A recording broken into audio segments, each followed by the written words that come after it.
Do do do, theme song. Do do do, I'm broke, so this is my theme song. Do do do, just imagine this is an awesome theme song. Do do, theme song. Left of the box.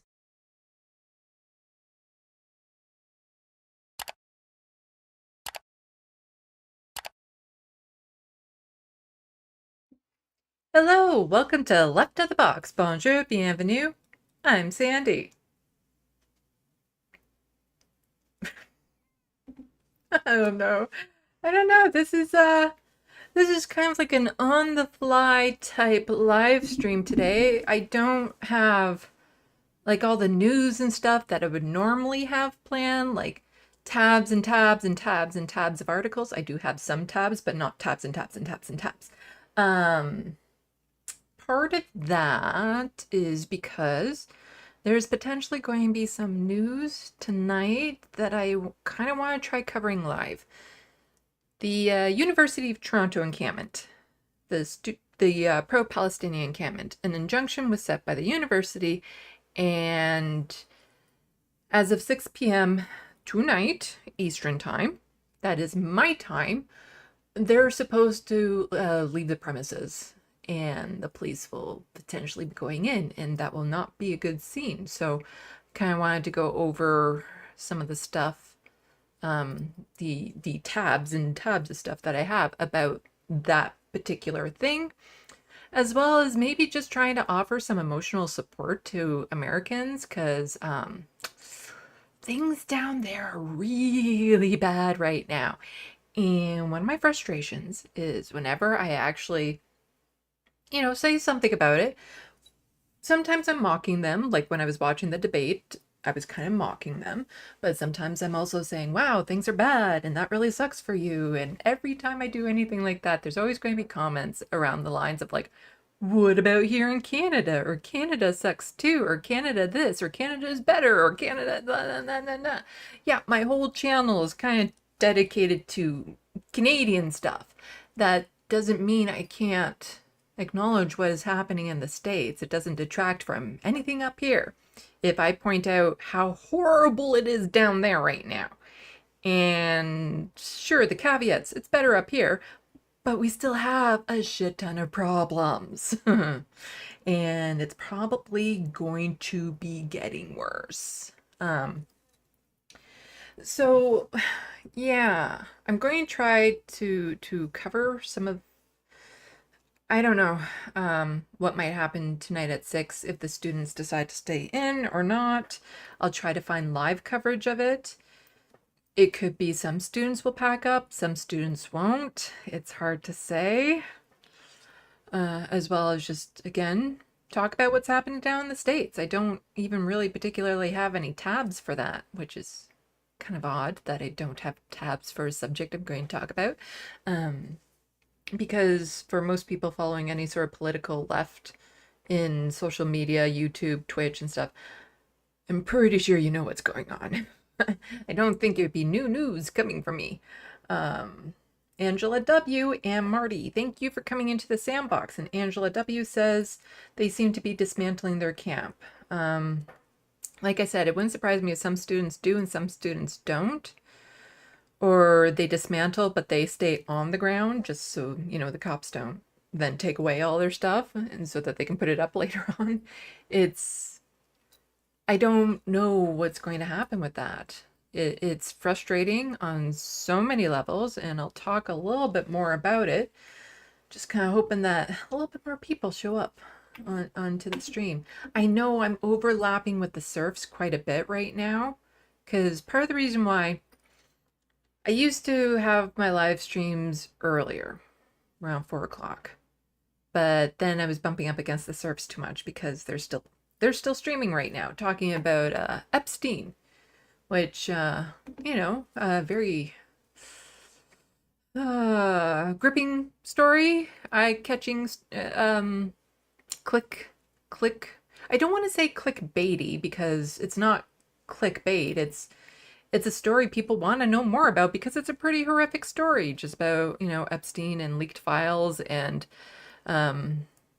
what was found in those files. It's interesting stuff, so I don't want to detract from that. But that's why I normally have pushed my streams back to 6 p.m. because usually by then the surfs are wrapping up, and so I'm not overlapping with them too much.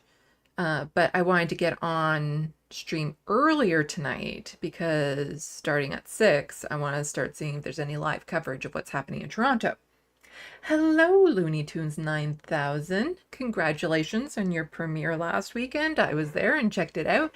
Everyone can go check out his video that he posted last Saturday. Very, very interesting stuff. If you're interested in school board related stuff in the States. Let's see. There was an update I wanted to get to. A quick update. A sucky update. You sometimes wonder, it's like, will we ever win on the left? And part of it is we don't whine enough. I think it is. Like, we don't whine, we don't complain. Unlike what the right tends to think, we don't sit there and cry when things happen. And last live stream, I covered a story about some British guy named Tommy Robinson, who was coming here for a talking tour with Rebel News Media, which is just a whole bunch of right-wing grift crap stuff there. And he's so bad that his passport was taken, and Ontario MPP, Goldie, I'm never sure how to say her last name, who was part of the Conservative Party. Apparently this was so bad, Doug Ford actually kicked her out of caucus. That's how bad it was. That is how bad this person is, that he should have never been allowed to come in this country in the first place, and he was arrested right away, and they took his passport, and Rebel News is like, oh, boo-hoo, look at poor us. Well, it worked. It worked. Breaking! The government messed up big time. Infamous anti-Muslim activist and convicted criminal Tommy Robinson was given his passport back. And he's free to continue with his tour with Rebel News.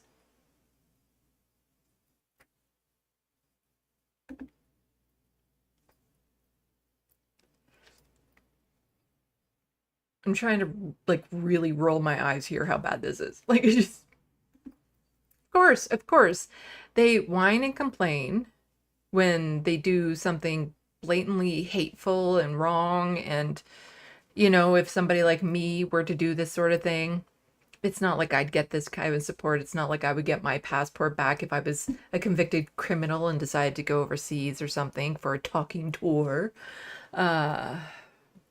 But they tend to raise a stink. They tend to threaten. They do a lot of that. Threaten to go after people who tell them no, like toddlers. You know, it is just so frustrating. And of course, the Rebel News uses this as like a fundraising event campaign to like, oh, give us money so that we can help him fight his legal thing. And yeah, we know it's a long weekend in Canada and it's going to be hard to grab people's attention, but this is seriously messed up, says Canada Anti-Hate Network. So you can go back to my last live stream. I probably should try clipping it and then maybe adding in this little addition here, just to let people know that, yeah, it is messed up. It really is, that the right gets away with so much in this country. And yet here we have now in Toronto with the pro-Palestinian encampment, you know, the encampment protesting genocide is going to get dismantled one way or another. And by calling in the police, you're basically saying it's okay to do violence. But this is the Goldie, the PC caucus member, Ontario MPP, who was kicked out of caucus because, you know, going on stream with him and getting pictures and stuff with this racist asshole there was enough for Doug Ford to kick her out of caucus. And now she's back. Just Or now he's back. He's got his passport. Just. Oh, and I also wanted to point this out again in relation to my last live stream. What's my last? Oh no, it was the one before that. I clipped it. It's clipped already. I was talking about all the ministers that this, province, Doug Ford, has put together. The largest collection of ministers. Especially ironic considering how much the Conservatives say they want small government, but all the promotions and stuff, nearly half his caucus are ministers of something. And I was, mocking one of the names of the ministers, the Minister of Red Tape. That was one. That was an actual minister getting paid hundreds of thousands of dollars a year to be the Minister of Red Tape. And it works. It works. Doug Ford's red tape cuts save Ontario developers $4 million a year. That's not saving the people. It's not saving average people like me. It's saving Ontario developers $4 million a year. PC says their measures are cutting costs of complying with regulations by $1.2 billion. Here's a breakdown. Now you see, the thing is about this complying with regulations and cutting red tape. Like, if by cutting red tape you mean there aren't as many regulations, or they don't have to comply with these regulations, I get a little worried. Just a little worried when they do things like that, because please let me know any building they make, because I would be very suspicious of the quality of that building. Like, red tape is there for a reason. It's not there to just be a pain in the ass. It's there to, keep people safe, to make sure that developers aren't cutting corners, to make sure that they're doing things right, that the ground is sound, that the building structure is sound. I haven't read this article, so let's take a little bit of a dive in there, shall we? Developers are among the biggest beneficiaries of red tape reduction measures brought in by Premier Doug Ford's government, saying hundreds of millions of dollars a year in costs, CBC News has learned. Since taking office in 2018, Ford's Ontario PCs have brought in 12 bills focused on cutting what they describe as red tape. Their most recent legislation, the Cutting Red Tape to Build More Homes Act, received royal assent in June. The government has claimed its bills cut the cost of complying with provincial regulations. Just again, cut the cost of complying with provincial regulations. Just bulldoze over that precious farmland and marsh area that has endangered species. That's fine. That's fine. We don't need them. We can make do without that. And saves, so by 1.2 billion a year, saves people 15 million hours of administrative paperwork. 1.5 million hours of administrative paperwork. So that's 1.5 million hours that people aren't getting paid for work. But until now, the government has not made public any details of how it arrived at those figures or where those savings went. Government officials have now provided a breakdown to CBC News among the highlights. Developers save more than $410 million annually from amendments to municipal planning legislation and cap the fees that school boards can levy on new housing. Companies save $209 million annually at the cost of complying with dozens of environmental protection regulations. You see, there's the thing.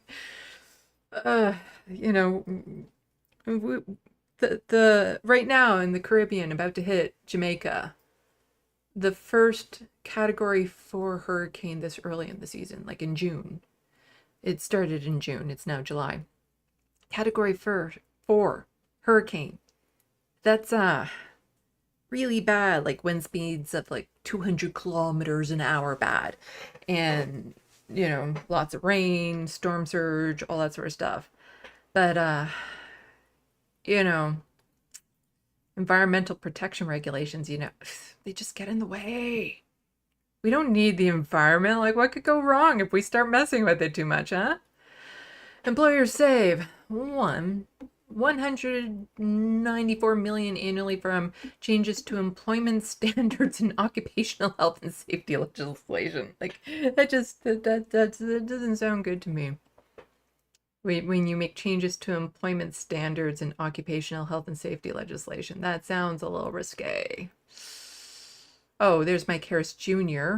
For those of you who are familiar with Ontario politics, Mike Harris, who was premier of this province and totally destroyed it, that's his son. That is his son. CBC News requested an interview with Mike Harris Jr., appointed as Minister of Red Tape Reduction in Ford's cabinet shuffle last month. Official says he was not available. However, he provided a statement by email. Ontario's comprehensive red tape reduction efforts have streamlined regulations, stimulated economic growth, fostering innovation, and led to the building of more homes to meet growing demand. No, that didn't actually. There hasn't been a housing boom in this area in Ontario. That's hasn't happened. And of those homes to meet the demand, they're not talking about homes people can afford. No, of course not. They're homes that developers and landowners can invest in and use as a commodity versus places where people live.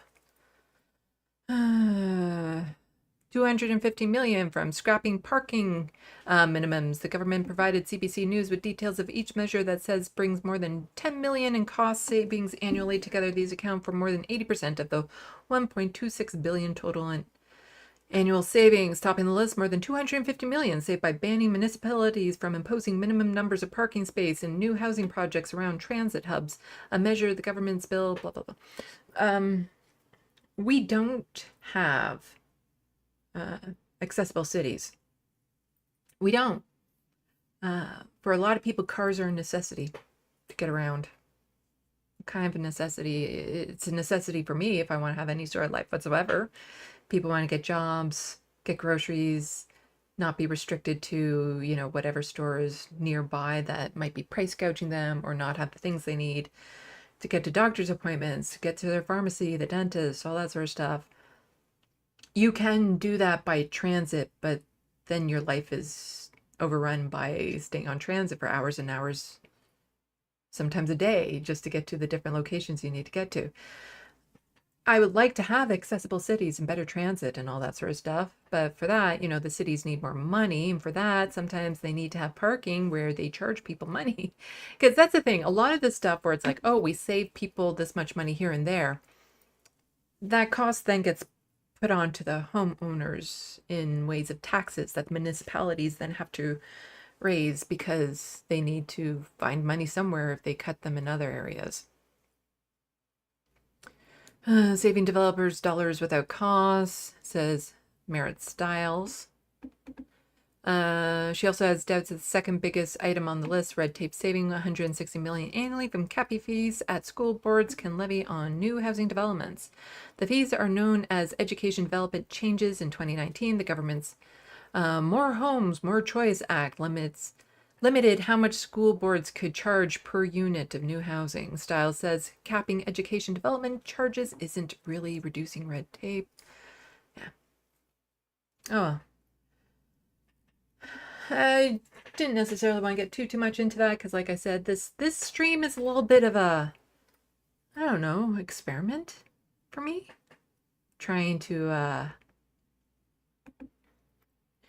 do this kind of like breaking news live. I don't even know. Like, that's the thing. I'm getting all amped up for it. I don't even know if there's going to be anything worth covering because the students might take the threat of the police and pack up camp and have everything there for another day. They might stay and the police might just stand by and do nothing and politely ask them to move and then be like, they didn't move. There's nothing we can do. Might as well go. It's a possibility. Anything can be possible.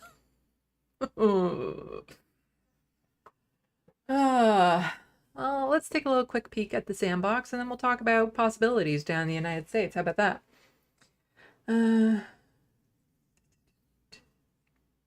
Let's see. Angela W. Although I was encamped at the UofA protests, I attended a few related events, and they will need to make sure they hide their belongings. Yes, because they tend to just get confiscated and never returned, or just plain out thrown in the trash. Shakespeare, hello.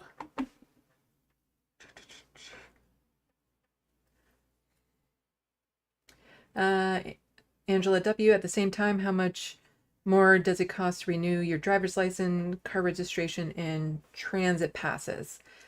So about that, here in Ontario, Doug Ford got rid of driver's license renewals, the fees that go along with that, which sounds good to me, somebody who lives with poverty. Kind of nice not have to pay that every year. It took hundreds of millions out of the provincial coffers. Yeah, I've done plenty of videos about how his mismanagement of money, where he spends money uselessly, like $1 billion to bring alcohol into convenience stores a year early. He'll do things like that. And then he'll cut programs like the driver's license renewals to save the average person money. But then it ends up costing more later on down the road for other things. Just yeah, I've gone into plenty of detail about how he'll waste money, but then he'll cut where money can come in other areas, but then he'll end up cutting needed programs to save that money he's wasting. Like the Science Center. I've covered a fair bit on the Ontario Science Center being shut down just out of the blue. And because it's getting moved to a luxury spa that used to be Ontario Place. And the architecture firm that was originally designed it said that he would pay for the repairs to the roof. That there's just, a few little repairs that need to be done. Nothing major, just regular maintenance type stuff. But Doug Ford's like, oh, no, can't be saved, shut it down. And so it's going to be moved to a temporary location until his plan moved to the new spa location. It is literally going to cost more to move it to a temporary location that is just a fraction of the size of what it currently is than to do the repairs requested. Like, it's just, he doesn't care. He doesn't care. Oh, and as for transit passes, I don't know how much they are right now. It depends on which city you're in. I haven't needed one, so I don't know.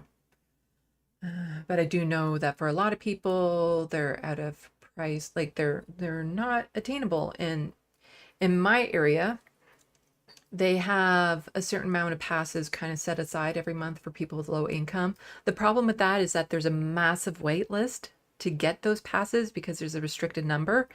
And if you're in a situation where you have precarious employment, where some months you would need it, some months you don't, if you need it and you finally get it, then let's say next month, maybe you don't need it and you would like somebody else who maybe lives with low income to get it. Well, then the problem is if the following month you do need it, you're put at the back of the line if you give it up. So you have to keep it, even if your situation changes slightly, at the risk of needing it again in the future and then not being able to get it. It's messed up and there needs to be a lot more of it, but I'm an advocate for free transit. I think it should be free. It would help so much. Let's see. Looney Tunes 9000. We play nice in the Sandbox. Remember, Sandy may not be able to pronounce your username correctly. Be kind and patient with her, please. Yes. I'm horrible with pronunciations of names and places and things of that sort.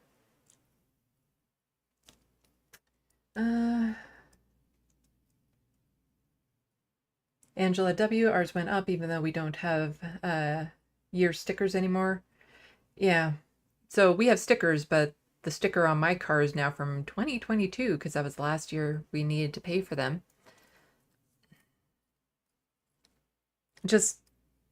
It'd be nice if what they did was like a little bit of a compromise in the middle, so those with low income can maybe forego the fees. That would have been greatly helpful. But then other people, because It's one of those things that it had been with us for so long. It was just expected and budgeted, and people were prepared for it. And then it actually, targets the people that are driving for the most part.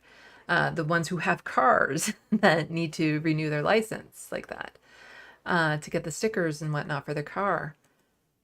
But now, when you cut that out of the program, then eventually, again, that money is going to be needed from other areas. And so then it's a wider girth as to where they get that from. So then people without cars will have to pay more in some way or another to make up for that. Angela W. Conservatives are going to conservative. Big government giving their friends kickbacks. Yes. Yeah, we don't have private registries.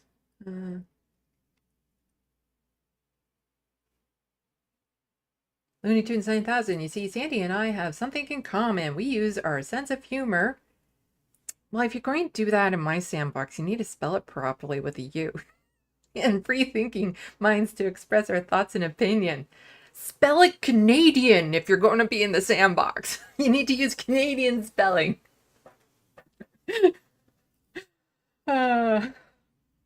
Yes, in Canadian humor, there's a U in it. H-O, or yeah, it's a U and an O, or yeah, H-U-M-O-U-R. You see, we aren't missing you. You are missing you. Same with color. C-O-L-O-U-R is how we spell it here. Little things like that. I think there's lots of other words like that.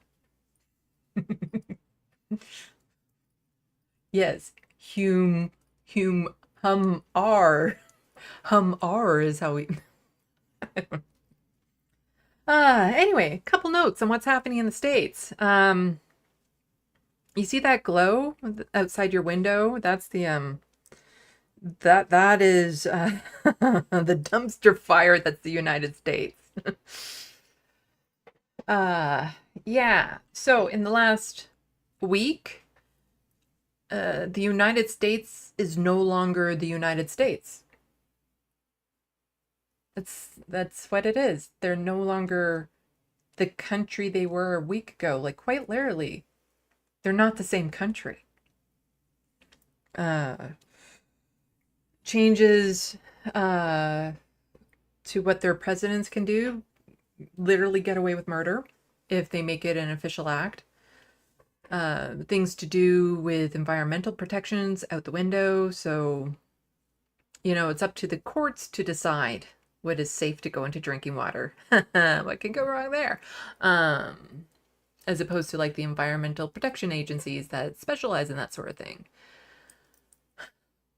The debate happened. Silver lining of that is that it exposed just how much Joe Biden has deteriorated, and there might be enough of a pushback soon enough that it's in the wind that Joe Biden might step down, but people don't like getting their hope up. I get that. I understand that. So a lot of what's been happening in politics lately, I just still go back to that thing in my brain about the movie Taken. For those of you, I imagine most people have seen it. With what's Liam Neeson? Liam Neeson's in it. And his daughter is traveling to Europe, and she's about to get kidnapped by human traffickers in the hotel, and he's on the phone with her. And I feel like we're at that phase right now in the United States anyway, and in large part Canada too, where it's kind of like he's telling her while she's hiding under the bed, these are the things you need to do to prepare. Tell me this, get ready for this, take this, do this. I feel like we're at that phase now. But the thing is that at any moment, those traffickers could have been like, you know what? Life choice is really bad. Maybe we shouldn't be doing this. You know what? This kind of sucks. This is a horrible way to make a living. Maybe we should just walk out and leave the door closed. And That is kind of what it is with Joe Biden right now. Maybe he could just drop out and close the door, but we're not there yet. He's still knocking on that door. And the reason why he's the threat is because if he runs, he's going to lose. He's going to lose to Donald Trump. There's no way around it. He will lose. And then that real threat will be in charge of a country where he is quite literally above the law. Like already a lot of the charges and stuff that have been up against him, they're starting to drop because of this new ruling and everything. And it's really just watching it crumble so quickly. It is really just wow. And, we're at that. I don't want to put my faith in Joe Biden dropping out because humans are stubborn. The people who run for politics generally aren't doing it for the people. They're doing it for their own sense of ego and self and power and all that sort of stuff. And I'm not necessarily the type, it's kind of like, let's just deal with what we know right now. And right now, Joe Biden is still in the race. And so if right now maintains, that means he's going up against Donald Trump. He will lose. Start preparing for that right now. Look for politicians that you can put your faith into to support. Start networking. Start finding out in your areas what kind of organizations are available. Organizations that you might need support from, or organizations that you can get involved with to fight back against this. Like that's what needs to happen. Start laying the groundwork now for the fights that are going to need to happen in the future. And even if by some chance, and it is a growing chance, Kamala Harris takes over, the current vice president, she stands a much, much better chance of winning the election. Still no guarantee, but she stands a much better chance. The fight's not over. It's just a different fight. So start preparing now. And I say that a lot with Canada too, that we need to start preparing for Pierre Poilievre being in power, because if Justin Trudeau stays as leader of the Liberal Party, we're looking at a conservative sweep. And I would much rather have Justin Trudeau in power again with the Liberals than to have Pierre Poilievre in power, because we're doing a lot of what the United States is doing. It just looks different. We have the notwithstanding clause that Pierre Poilievre has already suggested he'll use. And again, we're not perfect when it comes to a lot of things. We're doing better.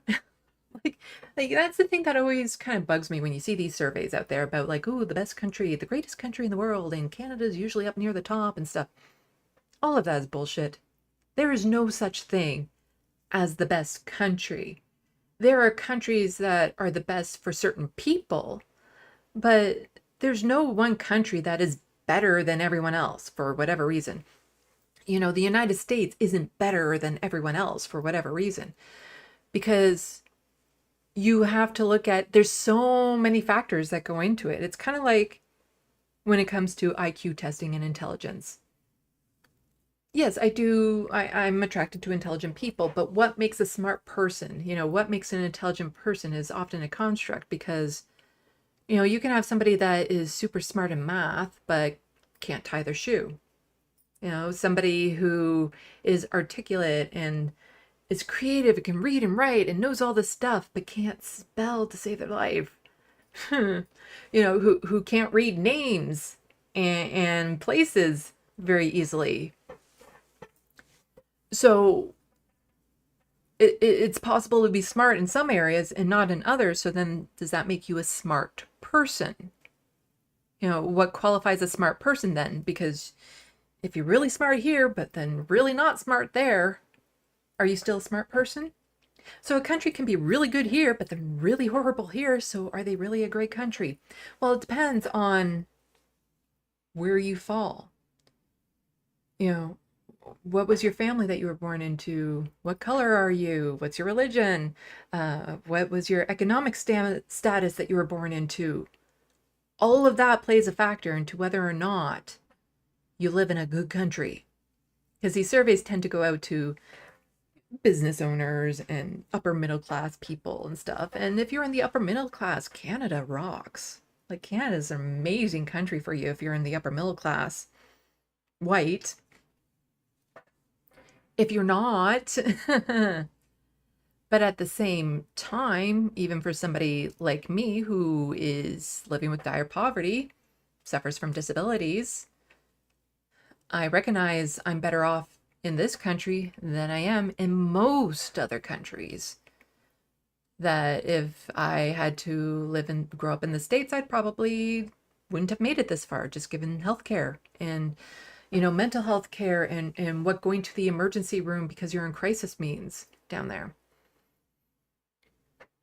But, ask Indigenous folks. Canada is a horrible genocidal country. Because it is, there's no way around that. So, as I usually say, I'm not proud to be Canadian. I am grateful. But I am grateful because I'm white. And I'm able to access certain services that keep me floating. I don't come across as queer when I'm walking down the street. I don't come across as disabled when I'm walking down the street. So I don't have those going against me. And so I'm very grateful to be where I am. But that doesn't make Canada a good country. Because I used to have a lot of pride in this country. Canada Day just happened, July 1st, for you Americans out there. And I used to celebrate it with pride.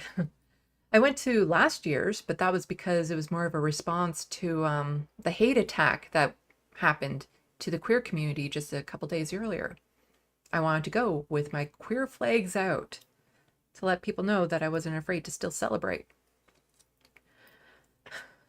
It's a mess. Like, there's no such thing as a great country. All countries have blood on their hands.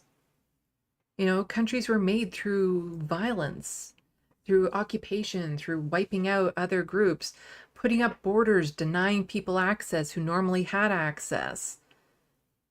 Like, all of it. Like, I'm for the day where there's like no borders, abolish all borders. I'll go that far.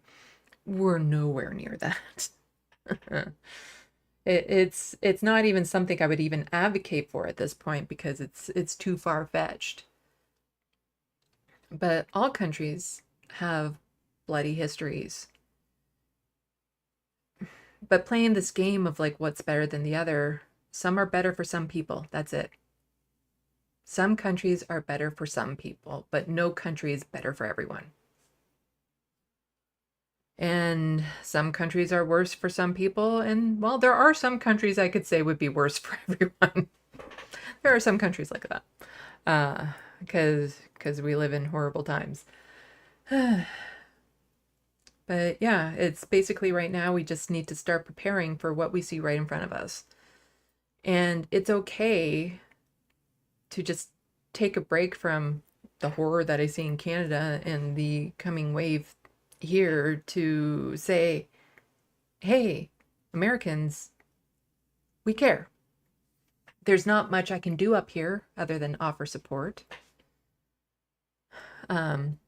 Except, if you're single.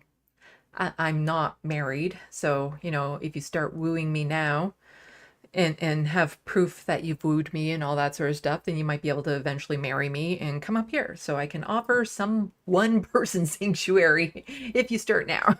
Because it's actually still very hard to immigrate to this country through marriage, unless you can prove that this is more than just, somebody escaping to this country. It's not easy. So all I gotta say is, all you suitors out there, just start now. Just start wooing me right now.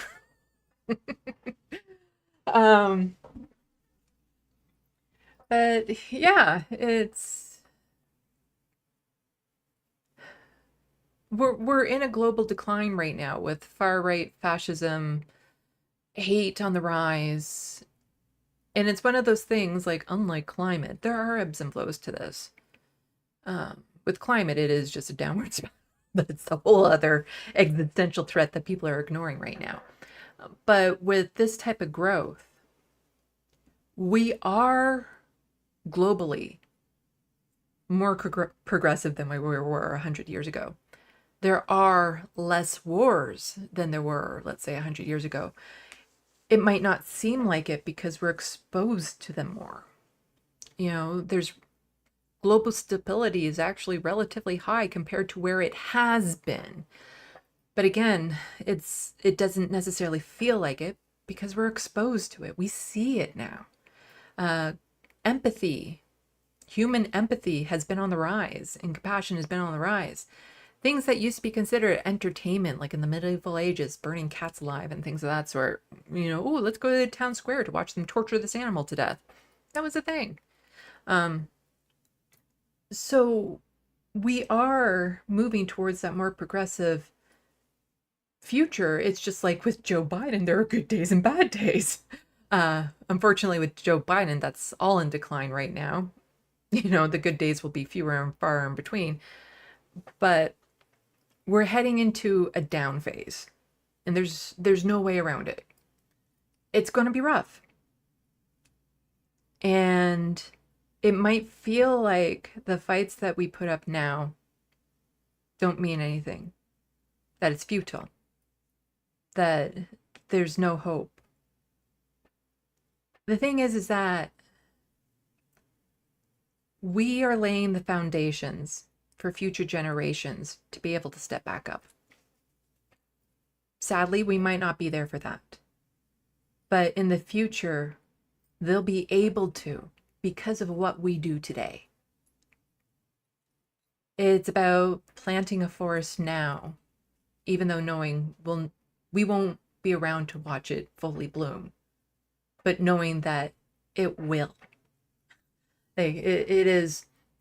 It's one of the frustrating things about being an activist and being this engaged and being political is we might not see that day, but others will because of what we do today. So it's important that no matter what, no matter how dark it gets, that we keep on fighting, we keep on pushing, we keep on moving forward. Because this world will eventually get better. It might be at an extremely high cost. But it is moving in that direction. It has been for millennia. It's just hard to see right now because we're going into a down spell. So,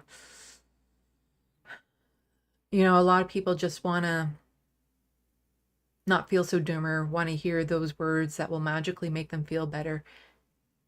There aren't right now. It's going to be bad. It's going to be rough. It will get better, but it might not get better for us. But it's important to keep on fighting so that it will get better someday for some people.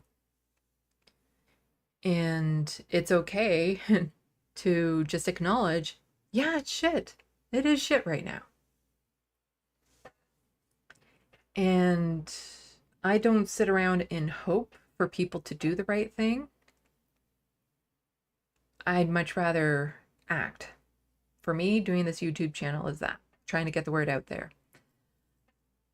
It would be nice if Joe Biden did the right thing and stepped down. I don't hope for him to do the right thing because it's just really disappointing then if it doesn't happen. Just stay in the moment, prepare for what you see, prepare for what you can do now. And I guess that's kind of what I have to say on that. I think there were other thoughts in my brain on it, but they might come out as we talk more about what's about to happen in Toronto. And I'll see if I can start finding... I don't know if there's a YouTube channel that covers a lot of that stuff live, but there might be live Twitter feeds about what's happening in Toronto, so we'll get there. I'll just quickly check the Sandbox, and then we'll get into some news, like actual tabs that I have about what's happening in Toronto.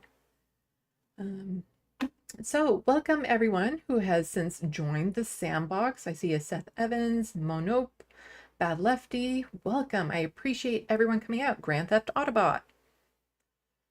Sorry if I've missed your names, but I appreciate you all. Let's see. Seth Evans, shit, to be upper middle class and bourgeoisie Democrat. Yeah. No, for a lot of, and the thing that really gets me is a lot of those upper middle class people are pissed off because they don't realize they're in the upper middle class. And so they get so mad at people like, what are you whining about? Nah, nah, nah. It's, or they're suffering about something. It's like, oh, well, I have to pay more at the grocery store, but they can still well afford everything at the grocery store and all that sort of stuff without realizing they're in that upper middle class, that they have it a lot better than the vast majority of people. Like, I am literally just deciding I'm no longer going to be doing hair product unless I'm doing a live stream or going out in public. I'm no longer going to be wearing deodorant unless I'm going out in public, because those are the things I need to start doing to save money so that I don't have to buy them as much. I have a hanging rack for my clothes that, when I moved to this building, I had a dryer that actually worked. And so that was nice having clothes dried in a dryer. They're just so much fresher and softer when they come out, but I have to switch back to just hanging them on the rack to save money. Like, it's literally getting to that point where it's like every little way that I can save money, I need to start doing. I have the gym membership at the cheapest ass gym possible. And I feel guilty about it because I've been wanting to go back. I think I might just have to outright cancel it, which is kind of devastating for me because I haven't been using it. And part of it is COVID has kept me away from the gyms. But for a time when I had an actual schedule, going to a regular job, I was going to the gym regularly, like quite regularly. And it was showing, and I had nice muscle, and I was proud of that. And I was super happy with where I was going with my body.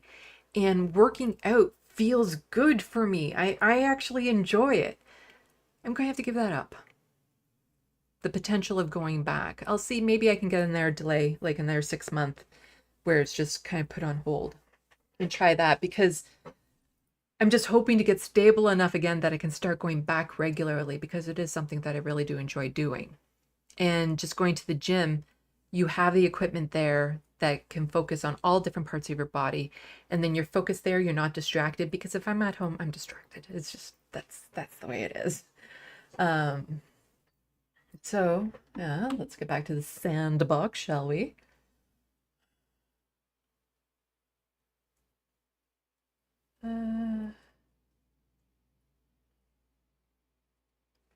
Seth Evans, is Pierre your version of the worst possible asshole party in Canada, i.e. like our Republicans as Democrats down here in the ninth circle of hell? He's not the worst. We have the People's Party of Canada, which would be worse, but they're nowhere near in power.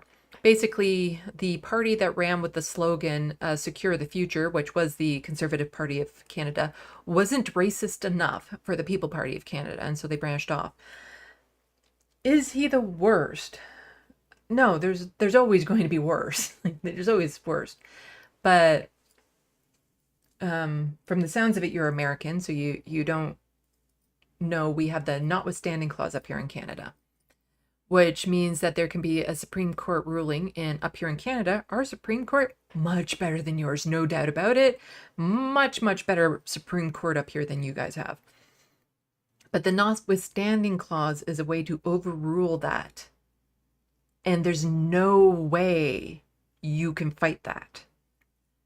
Like, you can't then take that to court. It is like a final decision. And it was put in place to try to keep the courts not political, that if they made something that was a very political ruling or something like that, then the government could step in and overrule, human rights in this country. But the notwithstanding clause on a provincial level has only ever been used to deny people their human rights, to force people to go back to work, to force teachers to continue misgendering students in class, trans students who are afraid to go out to parents, that sort of thing. That's what the notwithstanding clauses have been used for. Or in Quebec, a lot of the times it has to do with language issues. So it's designed specifically to overrule people's rights. And Pierre Poilievre has hinted he's already going to use that on a federal level, which hasn't been done before. And once you open up that gate, because he says, oh, it's only going to be for bail reform, but he's also talking about trans issues, you know, trans women not being allowed in women spaces, for abortion care, for all of that sort of stuff. Because once you start doing it, there's it's like a tattoo. He's just going to keep on with more and more and more. So he is a threat to what we have right now in ways that people don't understand. And then there's this negative feedback loop, I guess you could say, is going on, where the right is getting riled up in this country with talking points from the conservatives, thinking and blaming the liberals for all woes that is. But then under the conservatives, things are just going to get worse. They'll get worse for everyone, including the base that supports them. But then they'll, again, just say it's somebody else's fault, which will make their base even more rabid and make the conservatives more extreme, trying to match that base. And it just keeps on getting worse and worse, and they keep on escalating. So the stochastic terror, definitely on the rise in this country. What the right will do in this country, just on everyday human level, will get a lot worse. And a lot of our rights will be taken away. But again, it's nowhere near as extreme as in the United States. So again, I'd much rather be here than in the United States right now. But he's not the worst. There could absolutely be worse people out there. But he is the worst likely option right now that would just be devastating to everyone who lives in this country.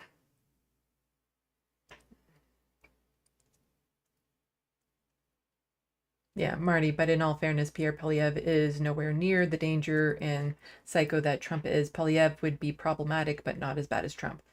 Yep. Trump will be worse, no doubt about that. But again, it gets into that, like, there's no such thing as the greatest country, or, well, he's worse, so don't, like, a lot of people think I shouldn't. So I get people thinking I should only focus on Canadian stuff, and then a lot of people saying, well, it's not as bad as the United States, so what are you complaining about? People will die in this country through cut services, environmental catastrophes, all that sort of stuff, healthcare cuts. That's coming. If Pierre Poilievre gets into power, people will suffer, and some will not make it to the next election because he is in power. So it is a very serious issue. Just not to the scale as the United States. But, you know, everything in tens. You know, you have roughly 10 times the population. So, you know, if you make Pierre Poilievre 10 times as worse as what he currently is, then yeah, he could be a Trump. But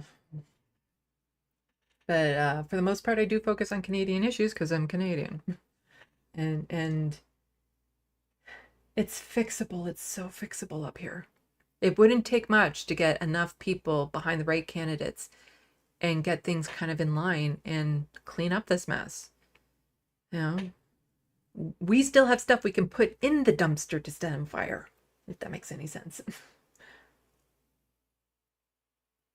But let's just say I'm going to stick to maybe Canadian water and food. Buy from local farms once all of your regulations there get tossed out the window when it comes to manufacturing American food and beverage.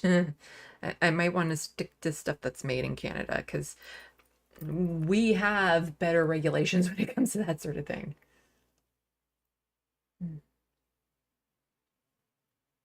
Yeah, he Grand Theft Autobot to Seth, he's posing as a populist, so he has a lot of the same views as American conservatives. He's been endorsed by Alex Jones. He claims he will be the least woke prime minister. Yeah, it's all, he's a faux populist. He's a millionaire. He's a landlord. He got his pension in his early 30s because he's a lifelong career politician, even though there's stuff of him saying that should never be a thing. He's a liar. He's a grifter. He's showing favor to groups that have literally said his wife should be SA'd. So you think Ted Cruz was bad, phone banking for Trump after Trump said his wife was ugly and his father was an assassinator of JFK. Well, a group said Pierre Poilievre's wife should be SA'd, and then Pierre goes out and takes photo ops with the same group.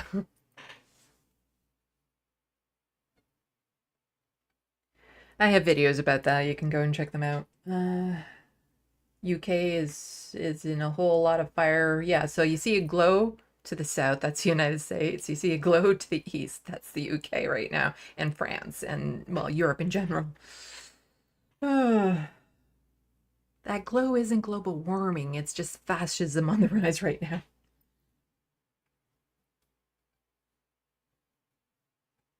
Let's see.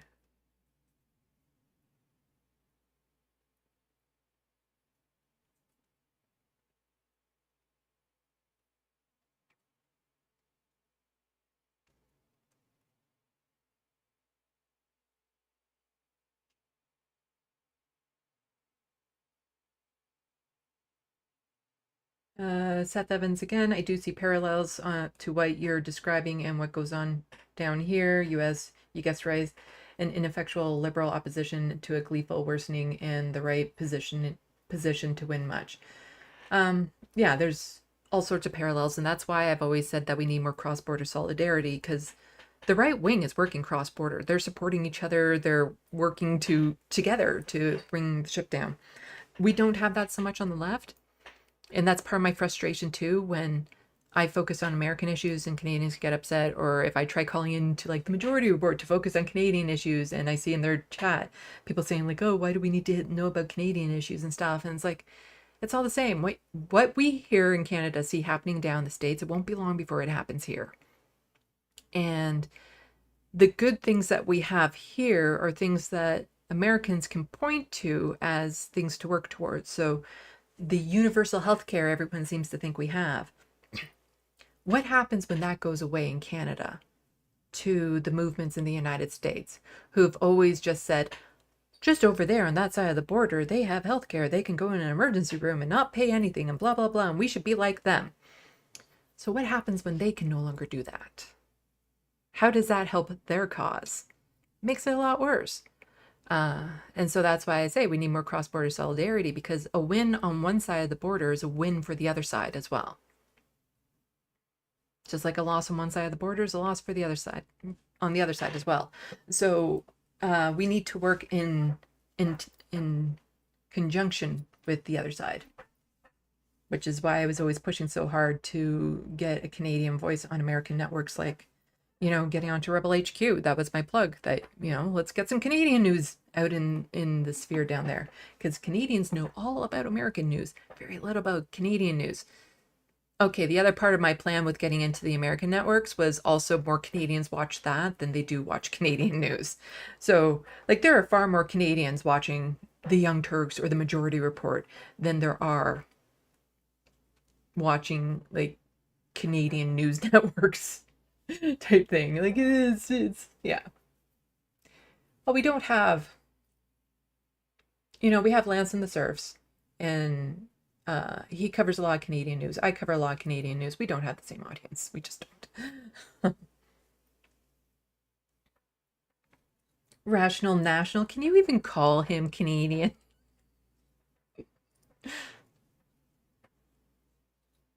Uh,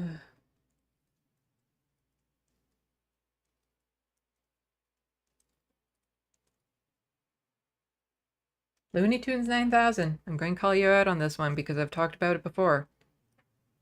Alex Jones is a grifter. You can leave out the other word.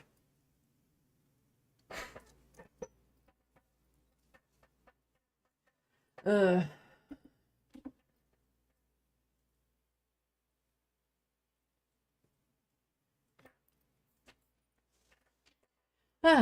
So Life. Having your family tell you you're too old to drive can be tough. Now imagine the whole country telling you and willing to let a fascist takeover happen because of it. I know, it's so bizarre that it's gotten to that point. Like, I guess I've never been that full of myself, I guess, that I'd be like having so many people around me being like, hey, can you, without at least doing some introspection, you know? Like if I were to have literally the people's lives in my hand, and I have so many people around me telling you, just look at this, I'd at least look at it, you know? Like if you have so many people around you telling you you need to step out of the race, but just a few people telling you, no, no, you're good, stay in it, when they have their own self-interests involved. Come on. Like I can never imagine being in that situation. Granted, there are times when I have been stubborn and stuck to the point and have pushed back even with a lot of other people pushing against me, even the majority of people pushing against me, because I knew in my heart of hearts I was right on the issue. And guess what? I was right on those issues, and I'm still right on those issues. Also, nobody's life was like impacted because of those issues. Like some organizations would have been better, you know. It would have been safer for some people had people listen to me, but the lives of individuals were literally not in my hands. Just, uh, yeah.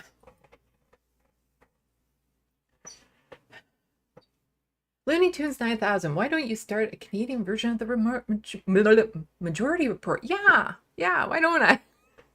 I'd love to. Looney Tunes knows that. It's a joke. I would love to. I want to start that. It would help if I maybe got in a little bit more with the Majority Report. You know, maybe if they knew me a bit more.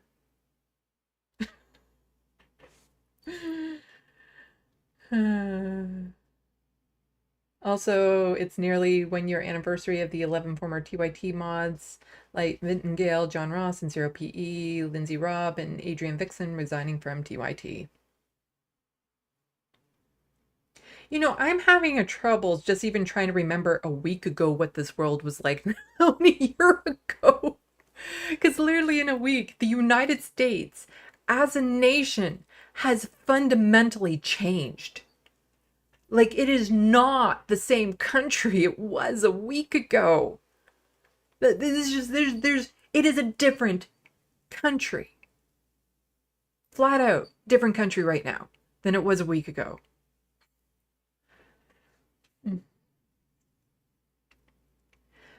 Anyway, I wanted to because I'm going to start searching.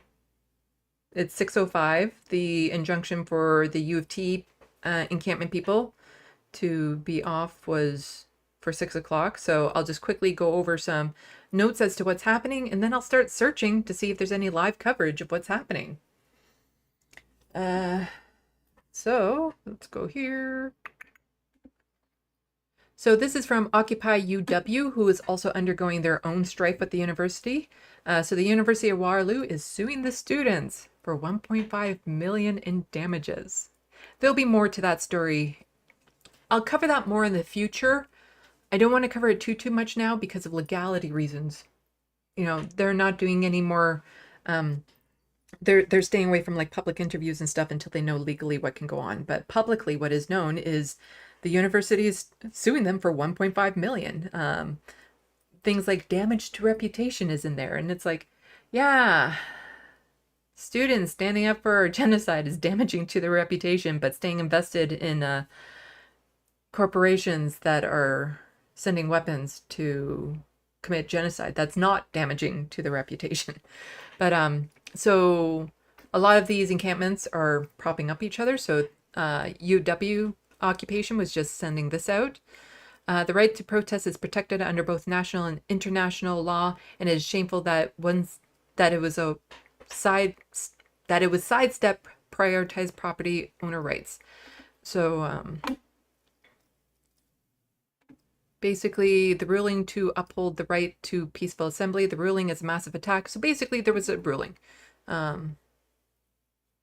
Just trying to see if there's a tweet.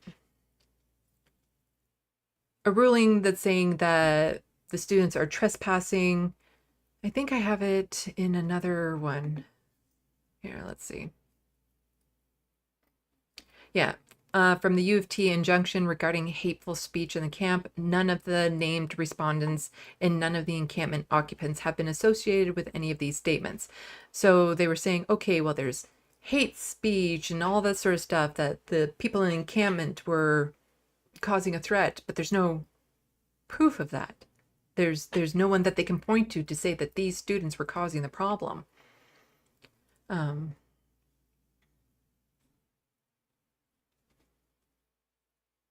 And statements by students have never approached violence or hatred. And yeah, the encampments have been very well organized, and they won't tolerate hate speech within their organizations. They know the precarious nature of where they're at, so they won't do anything that would jeopardize their standing.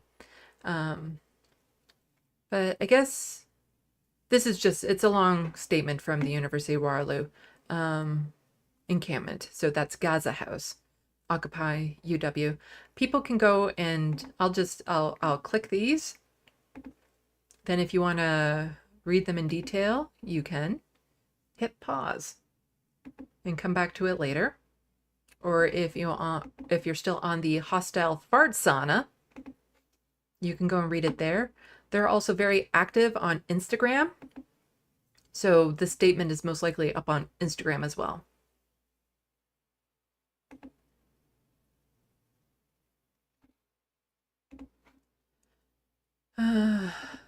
So this is from Occupy UofT. So this is the encampment in Toronto sending this out. So breaking, Ontario Superior Court of Justice rules in favors of UofT. Student protesting a genocide must end camp by 6 p.m. tomorrow, that is today, or face police violence.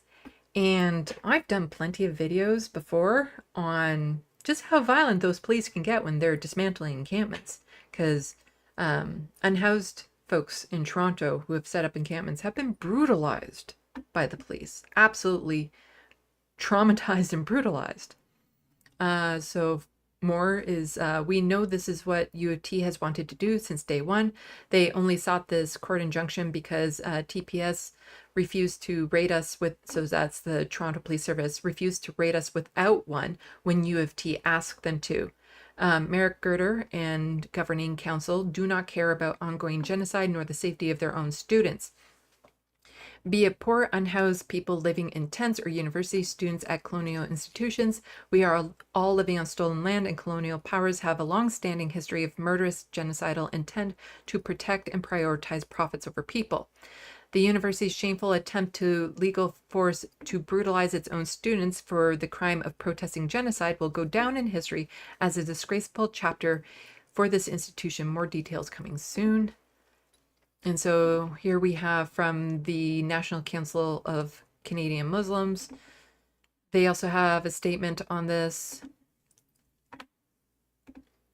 The court have ordered encampment activists in the University of Toronto to dismantle and move out after months of peaceful protests for Palestinian human rights. I've covered this before on my channel. The students in the encampments have been extremely peaceful, but the ones who aren't being peaceful are Zionists who go there to attack them, administrators, and in other provinces you've seen police. They're the ones who are not being peaceful. The students within the encampments are. So nonetheless, the court reiterated that it is ruling in the case turned on the issue of appropriation of property, nothing more. The court expressly found that the protests have been peaceful and described the protesters as young idealists fighting for what they are in good faith perceived to be an important human rights issue. The court emphasized that such peaceful protests, even when taking place at a university campus, are subject charter values.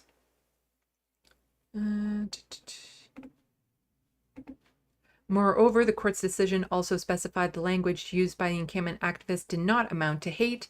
These include expressions include from the river to the sea, glory to martyrs, and intifada. Specifically, the court decision found that the protesters did not engage in hate or anti-Semitism, but were motivated by the horrifying events overseas in Gaza. NCCM has intervened in this case to draw the court's attention to the University of Toronto's usage of Islamophobic and anti-Palestinian stereotypes when portraying these peaceful protesters as hateful, dangerous, and discriminatory. The court has now agreed that these encampment activists have not engaged in any form of hatred and have been using peaceful tactics to stand up for human rights. So here we have on this tweet, in his more than 80-page decision, judge said UofT has not made a strong prima facie, something like that, case to show that the encampment is anti-Semitic. In other words, lawyers for UofT failed in their attempt to characterize the students in encampment as anti-Semitic. And that's because here's a not shocking conservative MP here. I believe he's conservative. I don't know. It's hard to say if Zionists are conservative or liberal. But I believe this one's conservative. Just saying the injunction has been granted. Time to clear the encampment. You have full support of enforcing the law and removing hateful, illegal occupiers. They're not hateful. They're not illegal. It's freedom of expression and assembly in this country. Also, Amnesty International. Amnesty International Canada and the Canadian Lawyers for International Human Rights regret the Ontario Superior Court's decision that grant injunctions sought by the University of Toronto. The right of peaceful assembly is protected under both international and domestic law and is fundamental to express political opinions, amplify marginalized voices, and engage with those who wield power in any society. So you have Amnesty International talking about this. And 62 days after Occupy UofT students created People's Circle for Palestine, the court has ordered them to leave, which we know there was a rally earlier today. And then people talking about this earlier today. I can show some video. Let's see. Here's a good point. The University of Toronto apparently spent close to $1 million to get their injunction today. Instead of simply continuing to negotiate with students, they spent $1 million to try and remove them. Absolutely absurd. UofT is spending close to $1 million in the injunction application process, according to an estimate by the Committee Justice Collective, part of the legal team representing encampment participants. And this absolutely chilling, a statement from the Toronto police. TPS will enforce the court's orders. We hope protesters will leave voluntarily to avoid police action. The 6 p.m. deadline applies to the protesters. While we won't disclose operational details, the court order states that police action is at our discretion. We are finalizing those details. So as Chris here says, yeah, that's absolutely chilling. A lot of the comments that I was seeing under these tweets were from people saying, I've been blocking a lot of people, get those entitled people off there, they're hateful people, blah, blah, blah, blah, blah. The thing is that the people who were calling the students entitled for being on that property are the most entitled mother appreciators out there. Usually white men that, you know, here's a field on the university campus that is rarely ever used. Like, come on. But here are these people who are just upset that the fact that they can't go and potentially use that specific field for soccer is an infringement on their right. That's how entitled they are to that land, because, you know, their ability to maybe play soccer if they want is more important than fighting a genocide that is happening in Gaza. Okay? Like, that is entitlement. The students on this field, they're not there because they feel entitled to it. They're there to bring attention to a very serious issue. We're talking a genocide. Yeah, it's going to be inconvenient to some people. It's going to be in your face. That's how you get attention. But at the same time, they weren't blocking people's access to class, to work, to get around. They were on a field. So if you had weekly soccer matches on that field, boo-hoo, you have to move them for a bit. But that's not the people complaining. The people complaining are the people who are like, well, I might want to use that field for something, so how dare you use it for something? Literally, I saw people upset going there with like footballs and stuff saying, well, we want to go here and play football right now. I guarantee you they never wanted to use that field before. But that's how entitled they are, that this group of people took away their right, or their ability, not their right, but their ability to potentially use that field for something else. That's what they're upset about. That is privilege. Oh. So I am going to get on the Twitter and see if there's anything live happening right now. UofT. What time did this happen? This was 47 minutes ago. Let's just... So this is online media. They've been doing a lot.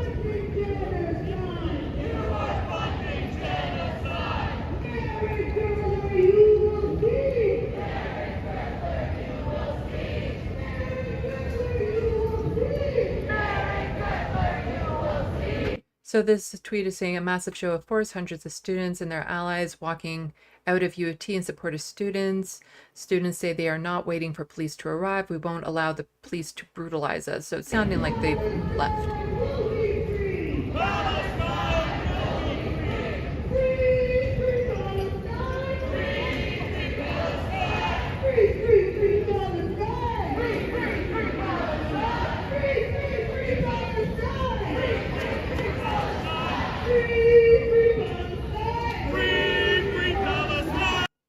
Let's actually see if they have anything current.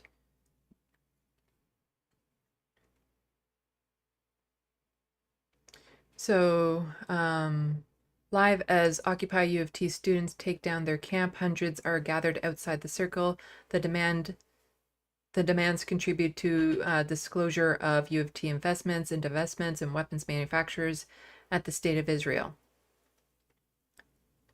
So I don't think... Is this live like right now? No, this is from a little while ago, I guess. But we can listen to some of this. And again, it's just... They're only leaving under threat of violence. And if you've seen the Toronto police in action, you know what they're capable of. Which is just disgusting that the university would do this. To force the students out and hamper on their freedom of assembly. All through history, we've seen students be on the right side of these issues. And, you know, current politicians will look at what they're doing back then and say, they were brave, they did this, they helped move us forward, blah, blah, blah. But now that it's happening currently, oh, it's different. Request for an injunction. And I share your sense of anger. Defeated! The people! United will never be defeated! The people! United will never... From my president, Laura Walton, my executive vice president, Jackie Taylor, the 54 unions we represent, and the 1 million unionized workers across this province that stand with you here today.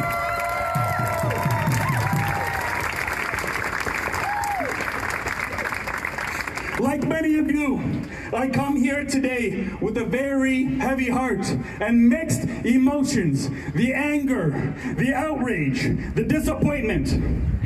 I share your sense of disappointment that the court upheld the university's request for an injunction. And I share your sense of anger and disappointment of the university's hypocrisy. The administration likes to say that they support and stand and respect Indigenous claims on the land. But they centered their legal strategy on the rights to control and maintain private property for their own interests. And they spent $1 million of your dollars doing that. Shame on President Gertler and shame on the entire administration. I share your anger, your sadness, your emotions that the administration, or anyone else for that matter, would oppose such a beautiful expression of solidarity that this encampment is, that this protest is. This encampment has given us a glimpse.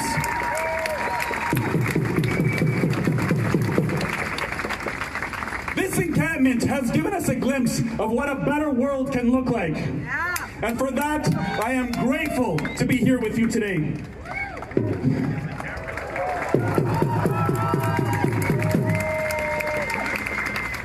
But despite the feelings of sadness that I have, I want to take a moment to share the deep sense of pride that we should all have, that we are here together, still standing, still fighting, still asking for them to divest, still demanding for them to divest and disclose. I want us to reflect on our accomplishments. More than anything else, I am inspired of what... I hope nobody was hearing an echo. I just realized that these headphones weren't plugged in completely, so it was coming out of my speakers. Sorry about that, if that was the case. This encampment has done, and all the other ones across this country and around the world have achieved in the global fight for a free Palestine.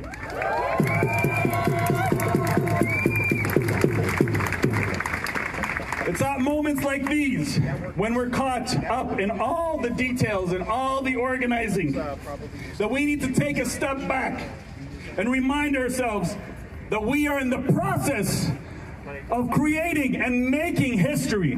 We're in the process of freeing Palestine. This is all part of the process.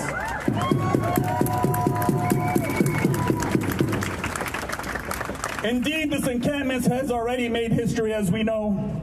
As you know, the world is talking about Palestine. The world is talking about what the students here have done. The world is talking about what the faculty here has done.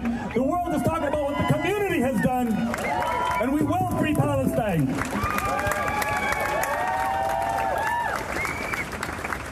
Despite people saying that it sounded loud and clear. Okay, that's good. Headphones are in now, so there probably is no difference to you. Because sometimes what will happen is the mic will then pick up the sound of the speakers as well, so there'll be a bit of an echo, depending on... Anyway, doesn't seem to be an issue, so we'll continue as is right now.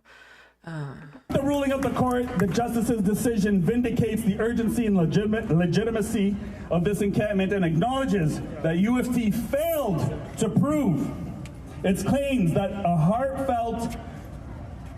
This vindicates the urgency and legitimacy of the encampment and acknowledges that UofT has failed to prove its claims that a heartfelt and good faith protest against genocide, occupation, and apartheid is somehow anti-Semitic.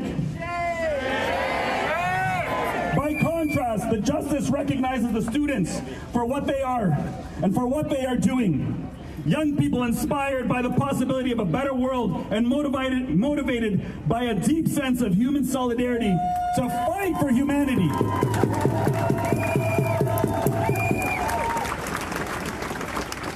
In the course of just a few months, your solidarity has put the plight of Palestinian people and humanity at the center of all discussions. And the debate over the campuses across this country at the top of every media and news channel. Your solidarity has forever transformed this conversation, this dialogue. The Palestinian Solidarity Movement sparking the most serious and widespread discussions about divestment in history. It's going to happen, my friends. Yeah, we need to keep on fighting. Be interesting. Well, not interesting. It's just, I want to know what's next, because we can't let the universities get away with doing this to students, their right of assembly. You know, what's happening to the University of Waterloo with the students there, they can't be allowed to get away with this. The students were doing freedom of assembly on university grounds. They, as the court ruled, they weren't being hateful. They weren't causing harm to people. It's just the universities are so desperate to not look bad because, having students protesting a genocide is worse for them than actually participating in that genocide.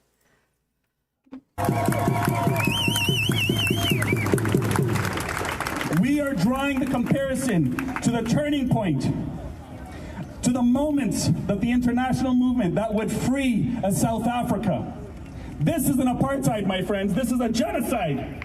And your solidarity has forever transformed every single one of us who has witnessed this or has been touched by this, has transformed how we think and how we talk about Palestine. And we got to continue this fight. One of the most important things I want to take away from today is that this movement centers the people, the workers, the students, the Palestinians. We center that in the discussions all over profits, unlike the president of this campus.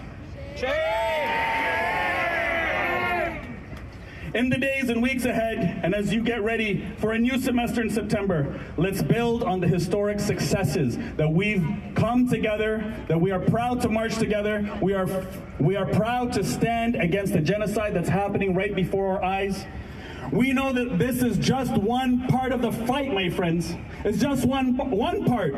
We still know that divestment has to happen in other governments, in our government. We know that we need to end the siege in Gaza. Yeah. We need to kick out all the Zionists that are in the office right now. Looking at you, Anthony Horse Farter. Yeah, we have a lot of Zionists in the Canadian Parliament right now. And again, the disgusting things about them is how much they'll lie about these students being hateful or anti-Semitic and stuff like that. Totally devaluing the actual anti-Semitism that is going on. Because saying river to the sea is not anti-Semitic. Saying there shouldn't be a genocide is not being anti-Semitic. But you have politicians that are painting these students and anyone protesting the genocide as hateful people. And these are supposed to be the members of the community that are looked to for guidance, looked up to know things. And to have them just be blatantly lying is disgusting. Like, the students have gone out of their way so much to not cause any troubles, to be a problem, to watch their language. And then just to turn around and see these politicians still accuse them of all these horrible things. It is gross. It is gross that they do this. And then Anthony Horse Farter, was even calling for violence on these students in Montreal, getting the police there, knowing very well the likelihood of what would happen if the police went there. We need to stop supporting this genocide. So we got to put the pressure on, not just on this campus and its president, but we have to put the pressure on governments in this province, in this city, in this country, and worldwide. My friends, solidarity. From the river to the sea. From the river to the sea. From the river to the sea. From the sea to the river. To occupy beyond here to that.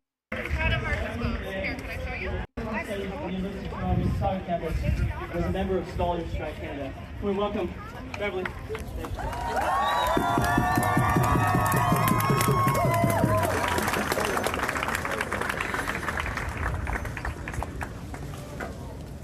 Power to the people.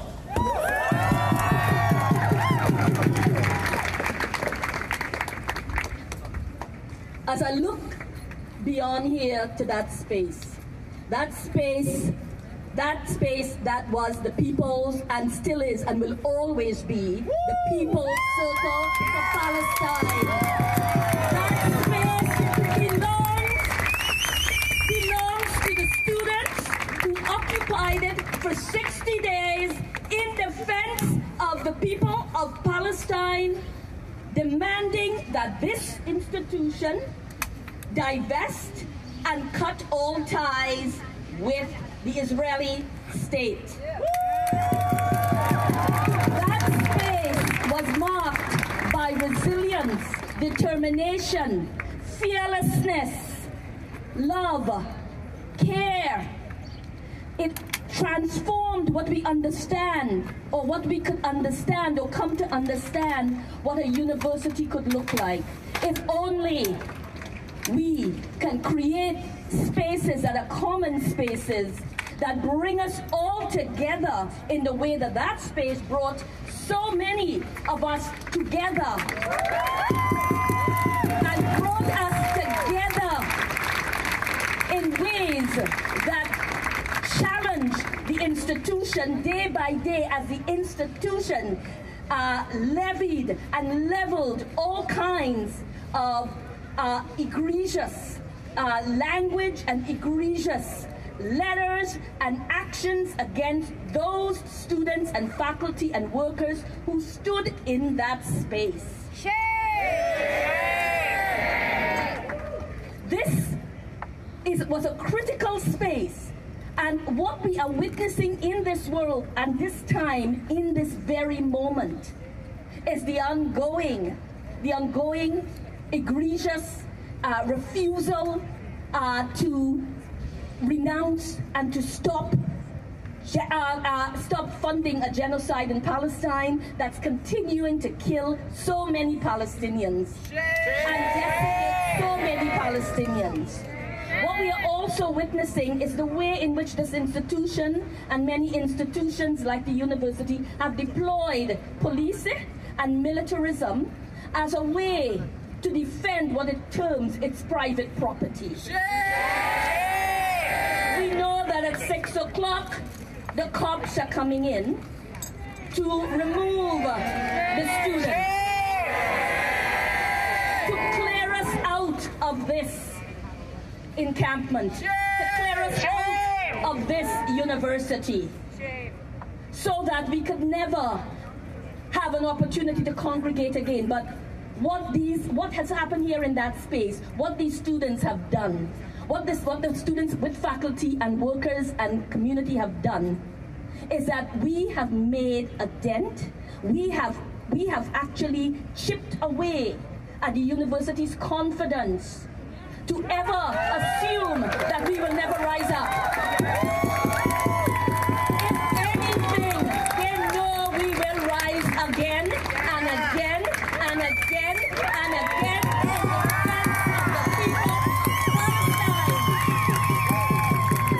in defense of the people of the Congo, of Kashmir, of Sudan, of everywhere in the world where the boot of the state is on our necks.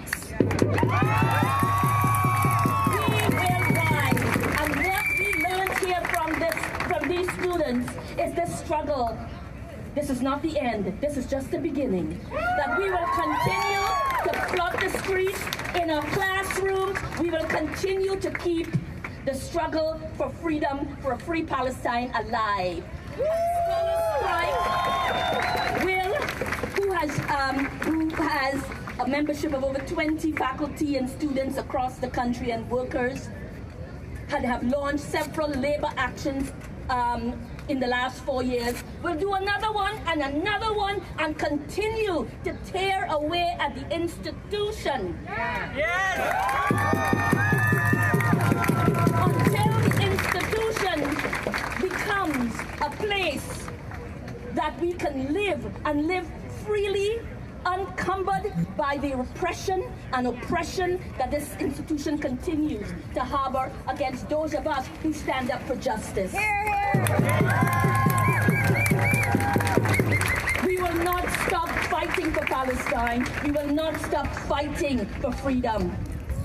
We will not stop.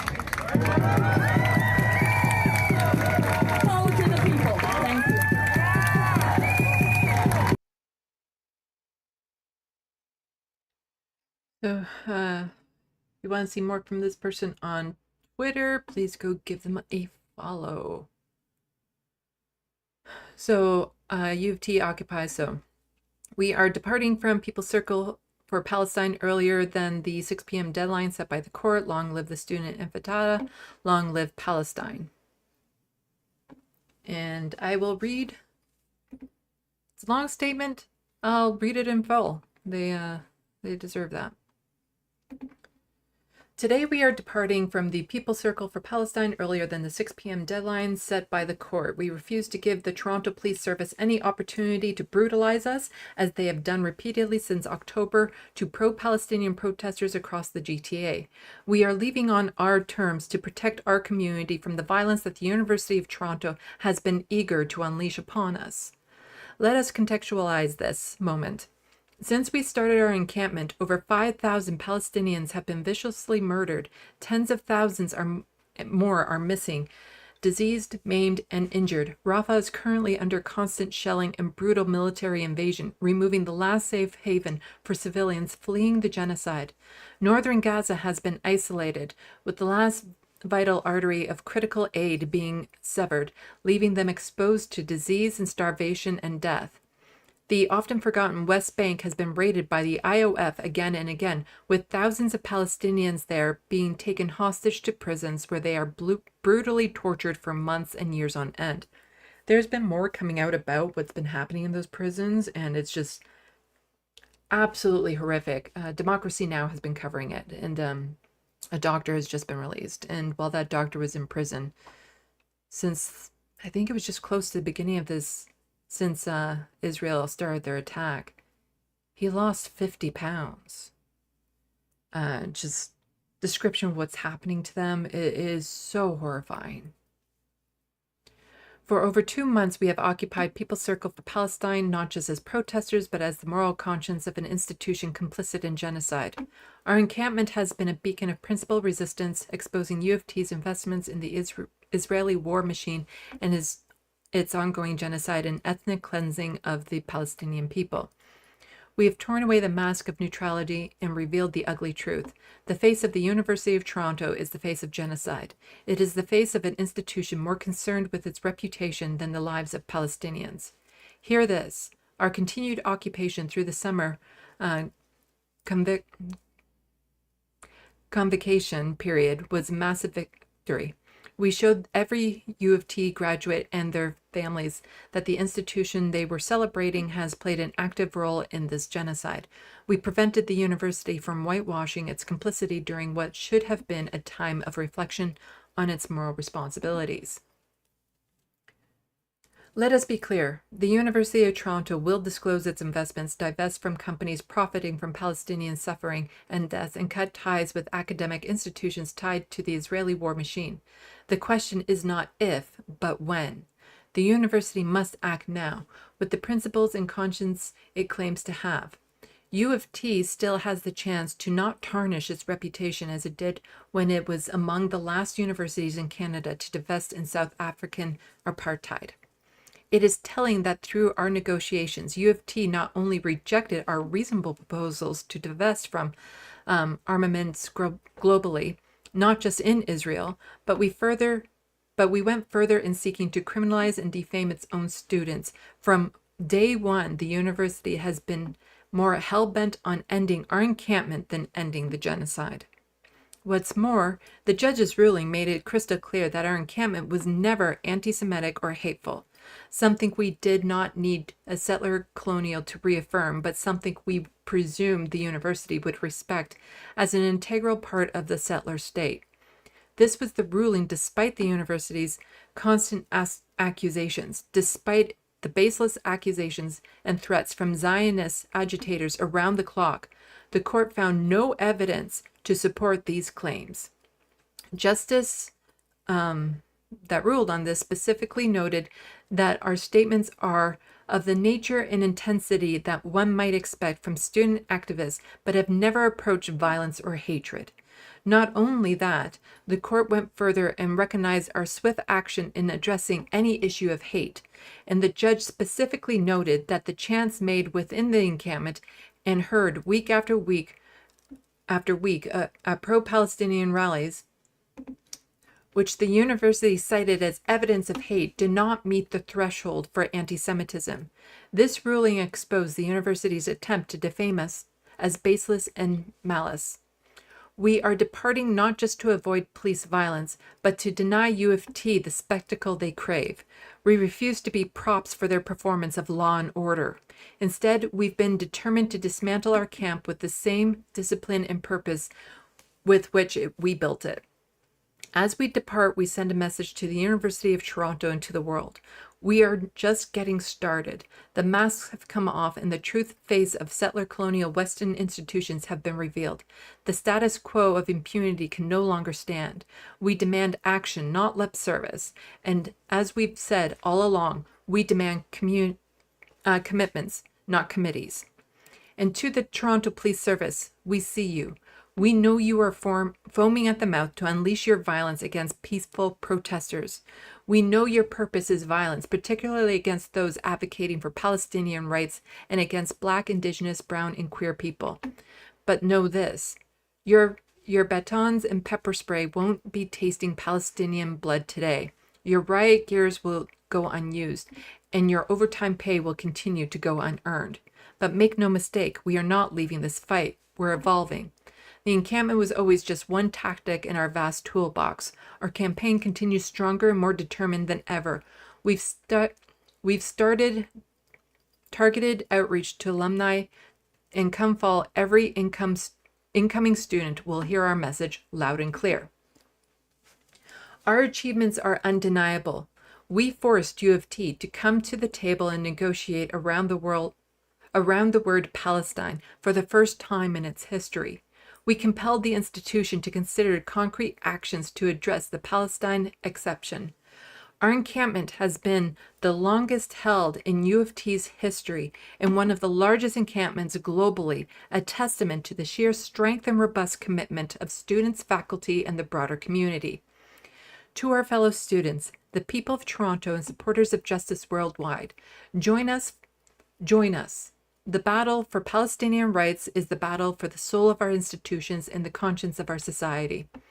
Whatever institution you have access to and influence over, you need to take this campaign there.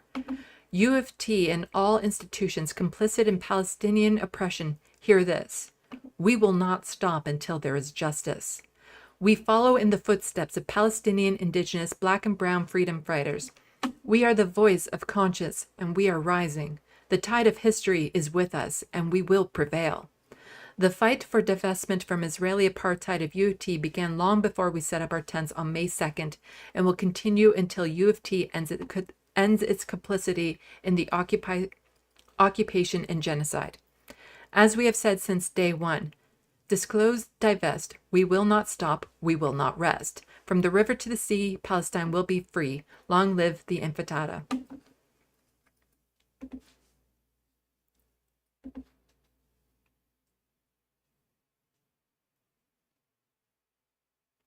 Let's see.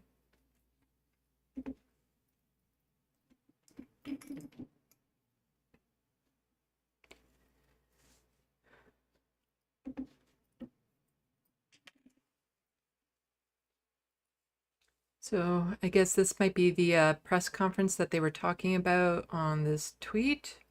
So here we are holding a press conference at 5 p.m. to share our plans for this evening. Tune in to Livestream on our Instagram.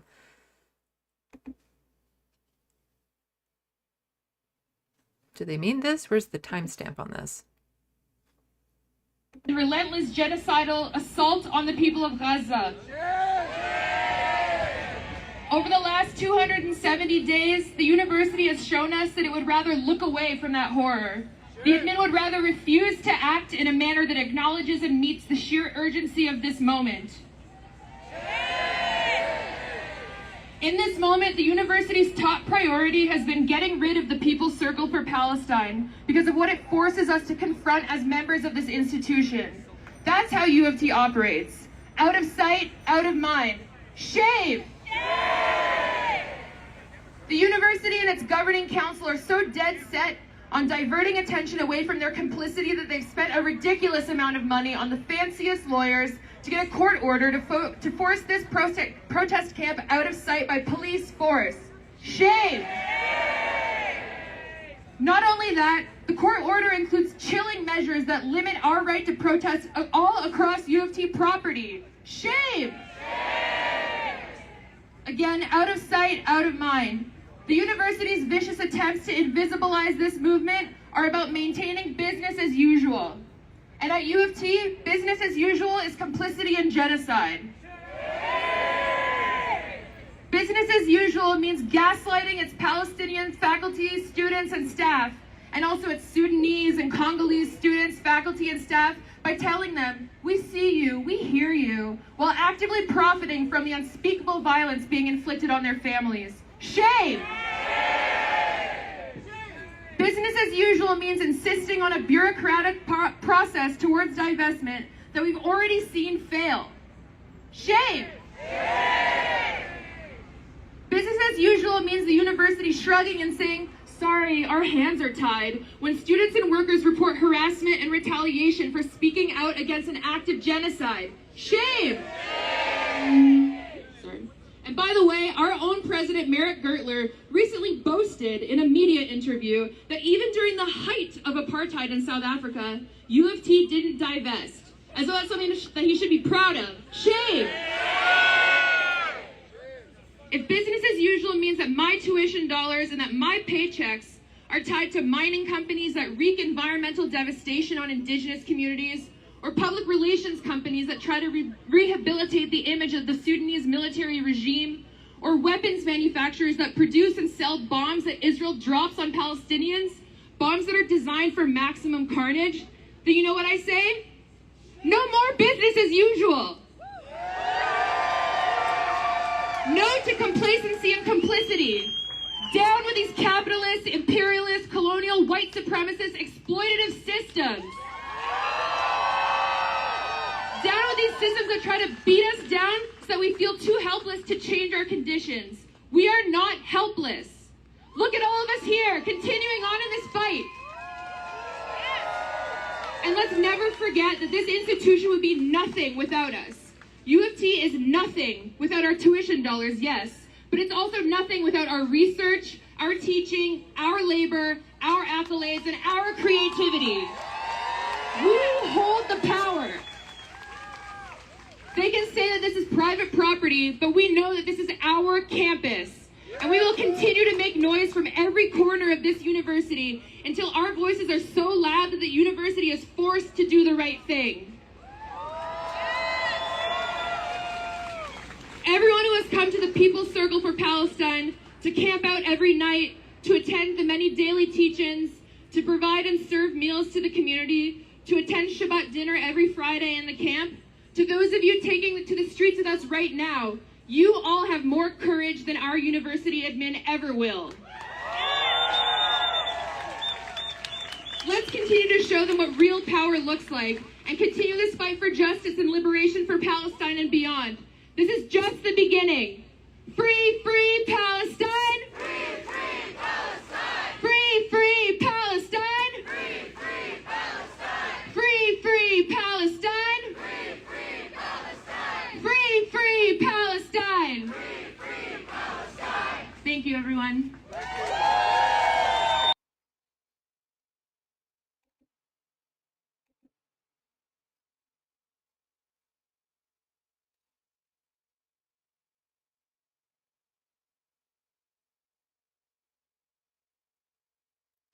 Okay, I'm just checking to see if there's anything. Let's see. Currently happening.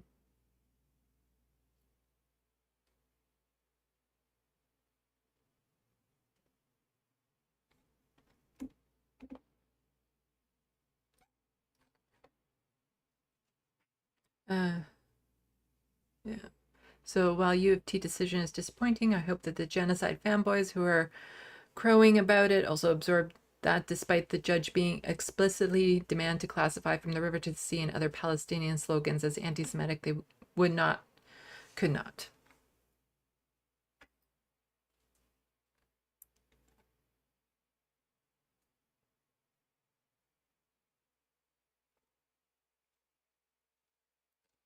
Let's see, can I get this Toronto Star article?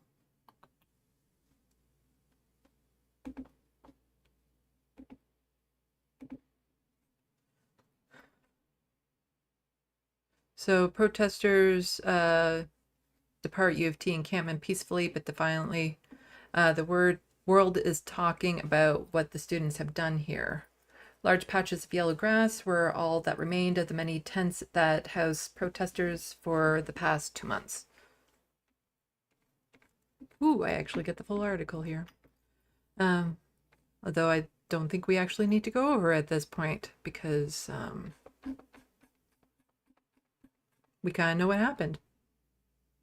Oh, that's a nice picture.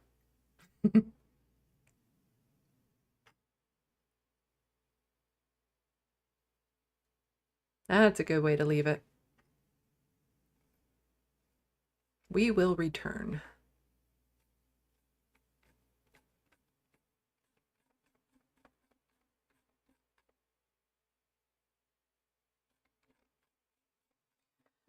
Okay. I don't think there's much more that I need to go over with that. Just very sad that the university went to that length.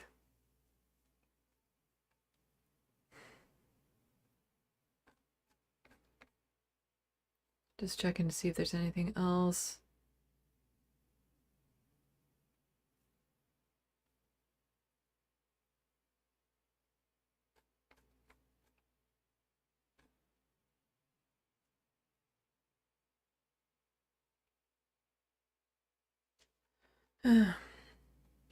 Be nice if I could get myself a camera. Like one more than just my phone camera. I have one on my wish list on the Amazon link below. Because my phone camera only can record like a maximum, not too much at a time. But to have like an actual camera designed for taking video would be very handy to have. And then I could actually like do like real journalism.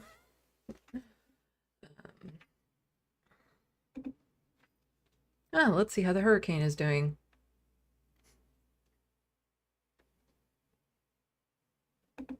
So this is the Category 4 hurricane that was hitting the Caribbean. It's just hitting Jamaica now, I think.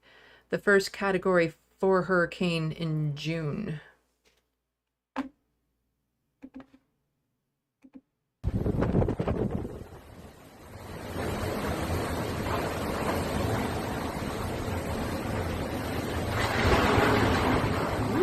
Really just lose them room.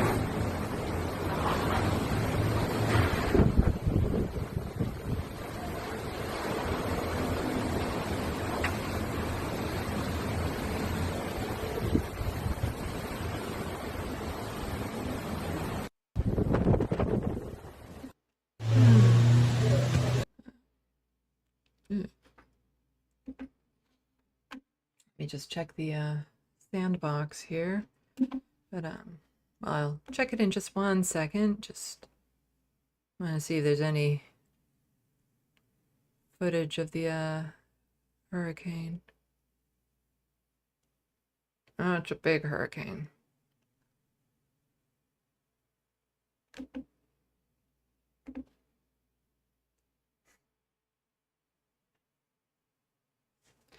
It's so hard to visualize storms that are larger than countries.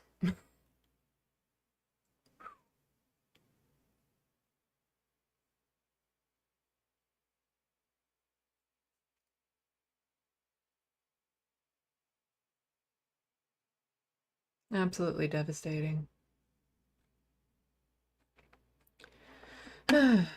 Main shot.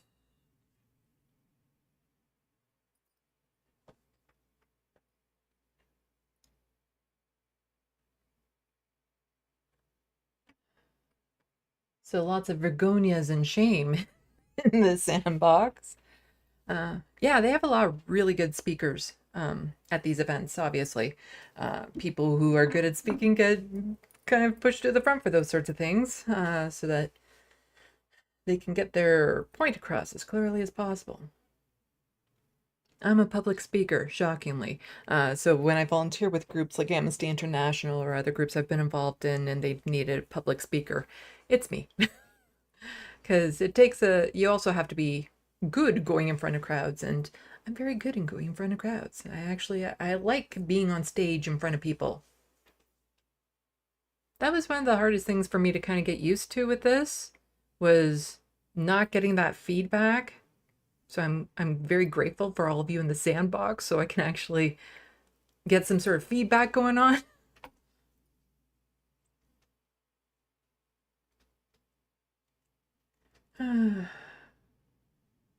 Aiden, hope the students pay for the damages. It's grass, it'll grow back. It's fine. It's fine. And more damage happens to those properties during celebrations of sports teams and stuff. It's nothing.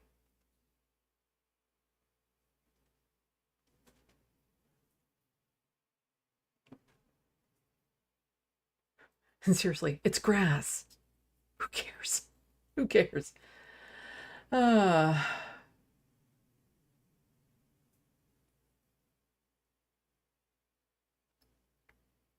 MIDI doctors. And we have a Voshman in the chat. I don't think I've seen you here before. Welcome to the Sandbox. Voshman is asking, can we talk about something better, like Biden possibly getting replaced? I talked about that earlier, shockingly, considering this is a Canadian channel. I did actually cover that. You might have noticed that in the title of my video, emotional support for Americans. I don't know if there's any updates on that, actually. Let me just go over to the YouTubes to see if there's any videos currently on it. Right now, the most likely person to replace Biden, if it happens, is Kamala Harris. Good, do it. But yeah, if you're interested in my take on that, just go back to earlier in the stream. And I actually talked a fair bit about the state of the United States.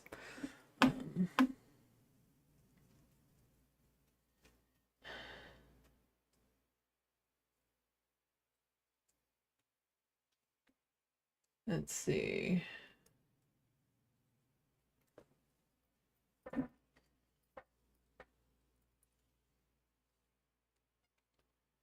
Shamigli, hello. I still want to call you Shamigli.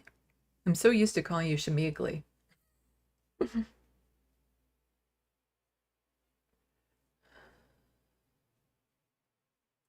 Grand Theft Autobot, good thing that climate change that affects weather like this doesn't exist according to conservatives. I guess hurricane is fake news. Then I'm breathing a huge sigh of relief. Sarcasm. Yeah. Actually, there's probably on YouTube some stuff about the hurricane.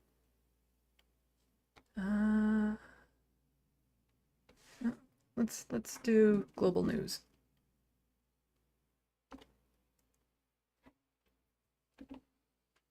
Hurricane Beryl is roaring across the Caribbean as a powerful Category 4 storm. Now, it's headed right now towards Jamaica and the Cayman Islands. So Beryl is losing. I have no idea how anyone wants to live on a coast. I've seen too many footage of storms and storm surges and rogue waves. How could anyone want to live on a coast? Not to mention the erosion and the houses falling into the seas. Just never would I ever live on a coast. Losing some of its intensity right now, but it's still forecast to be near major hurricane strength when it passes near or over Jamaica today. The country's prime minister last night declared the entire island a disaster area for the next week. At least 6 people have died after Beryl slammed islands in the southeast Caribbean on Monday. First, we're most concerned about Jamaica, where we're expecting devastating hurricane force winds, life-threatening storm surge, and damaging waves to overspread the island in the next few hours and continue into this evening. Everybody in Jamaica needs to be in their safe place and be prepared to stay there for at least the next 12 hours. Jamaica must take this hurricane seriously. If you live in a low-lying area, and an area is historically prone to flooding and landslide, or If you live on the banks of a river or a gully, I implore you to evacuate to a shelter or to safer ground. The situation, as you can imagine, is dynamic, and the government continues to monitor developments and will provide regular updates. ODPEM is leading the National Disaster Response. The National Emergency Operations Center, the NEOC, has been activated, and all relevant agencies are on as soon as the hurricane has passed. The security forces have developed strategic plans to counter any potential threat of looting or any other opportunistic crimes during this period.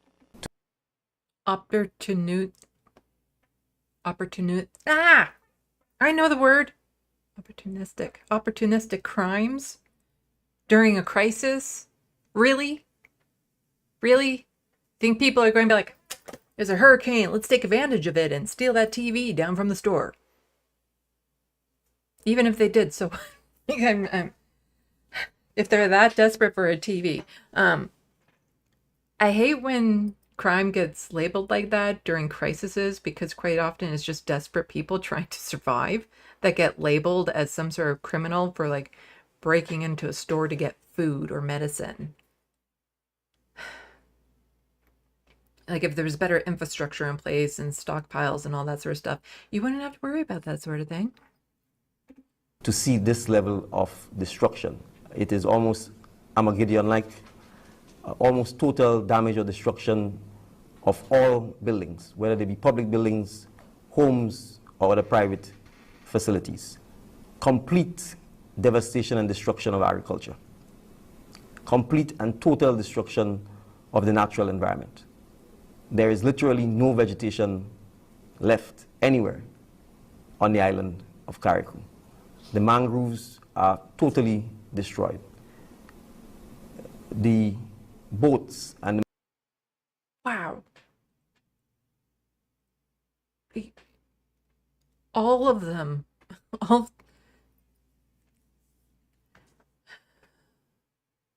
Like, to think about the ecological disaster that is.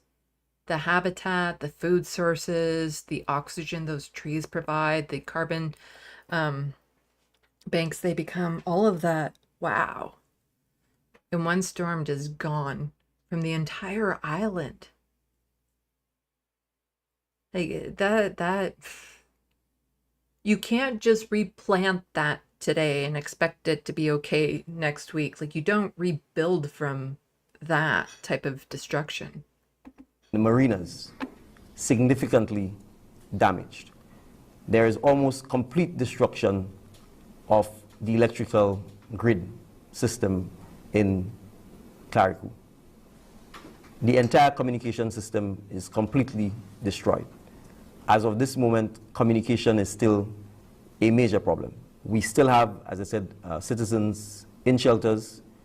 NADMA is continuing to provide support to them, and relief supplies are likely to continue in the coming days in instances where persons are not able to return to their... Okay, so let's just get back to the Sandbox. Yeah, it's such an early start to hurricane season, and with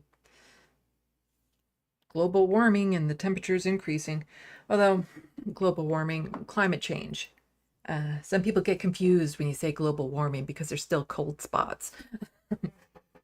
It's just the overall trend is up, but it's like the new currents and swirls. Some areas can be colder than normal because of where the jet streams and stuff are going.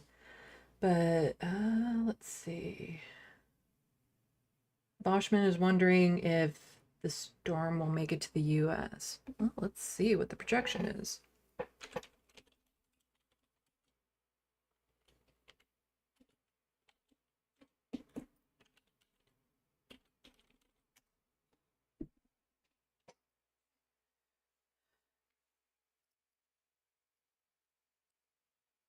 From the looks of it,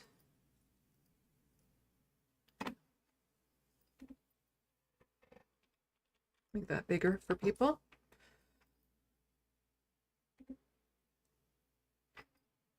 It might. So it's going to hit from this projection, and projections can be off, hit Mexico, but also the most southern parts of the United States, like in Texas and things of that sort.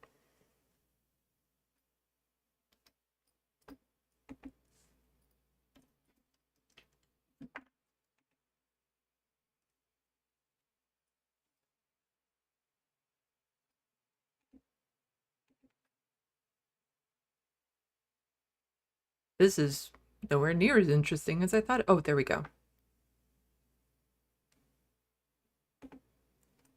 So these are possible paths here. It's going to be hard to say because they can always stall, especially in areas like this. They can stall, grow power. They're getting a little bit more unpredictable, so these are just some general trends, but it looks like it will hit the United States to some extent. But what power it's at when it's there, again, it can lose energy. It probably will lose energy when it crosses land here. But then as it gets into the Gulf with the warm water, it can build up energy again and become much stronger by the time it hits the coast. So it's a category 4 right now. It'll probably go down to a 2 or 3 here, but depending on the ocean, the temperatures here, it can also then increase back up to a 4 by the time it hits the coast.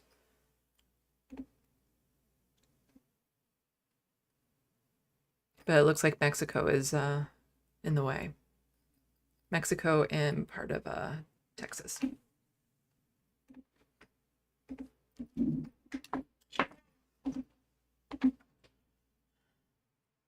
Oops.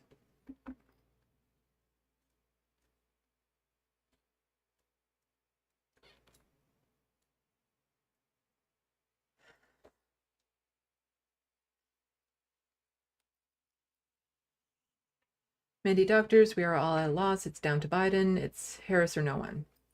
Yeah. That's a weird thing my hair is doing. Let's just do this again. Kitty cat! Kitty cat! Come on. Never happy. Come on up. Are you coming up? Are you coming up? He always wants on my lap when I don't want him on my lap because I'm busy doing something. But the instant I'm kind of like, come up on my lap, he's like, I don't know about that. There we go. Oh my god, big kitty. Ooh. Look at the size of this chunker. There we go. Ah, he's down.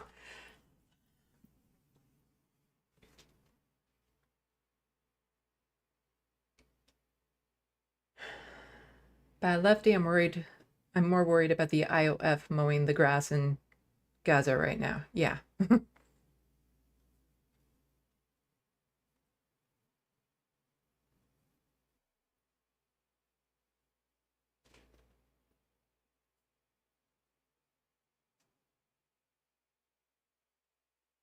The anti-corporatists, many doctors, it could be Harris or Bernie or any of the governors, they should open the convention up wide and soak up the free press. Opening up the convention would help bring a lot of energy to it, but because I don't know how all of this works down there so much, but for the money that's already in the coffers for the election, for it to actually go towards a campaign, especially this close to a campaign, it can only go to Kamala Harris.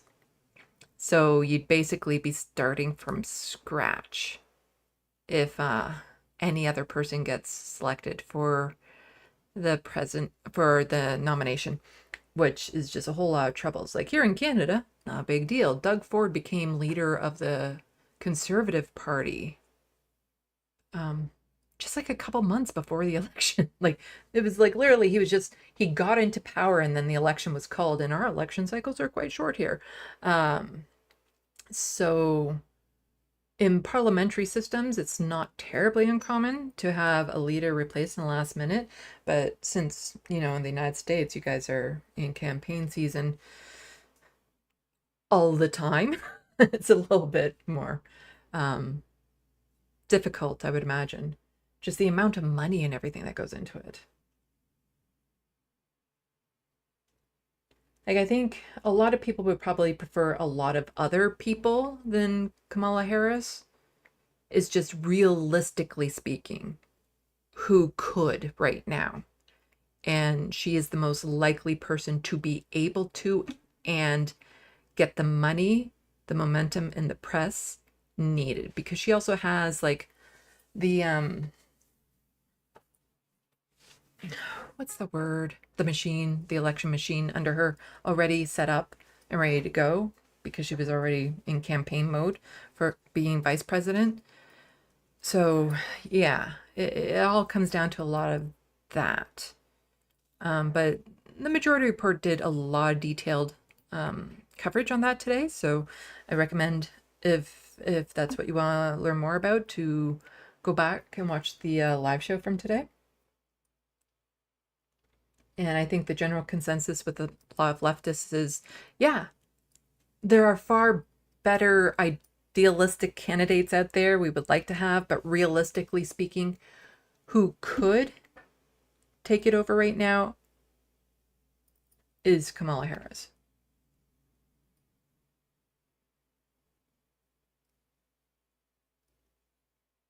Because Voshman is saying there's a couple other people that would perform way better than either Biden or Kamala. Again, it's the problem of they're starting from scratch without the money, without the campaigning machine under them. So it's more of an uphill battle, even if they could do better. So it's let's see. Soul Life. Biden said at the beginning he was only doing one term. Dem should have spent the preceding 3 years selling us a new president. That would have been a good call. That would have been smart of them to do.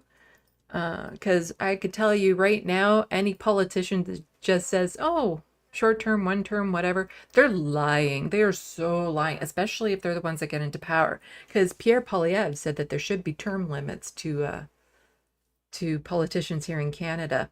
And unlike the United States, in Canada, you can stay prime minister for ever, really, as long as you get the votes. There are no term limits in Canada. So we have set election cycles, but if you keep on winning, there's nothing stopping you from doing 10 terms in a row. Not that it's ever happened.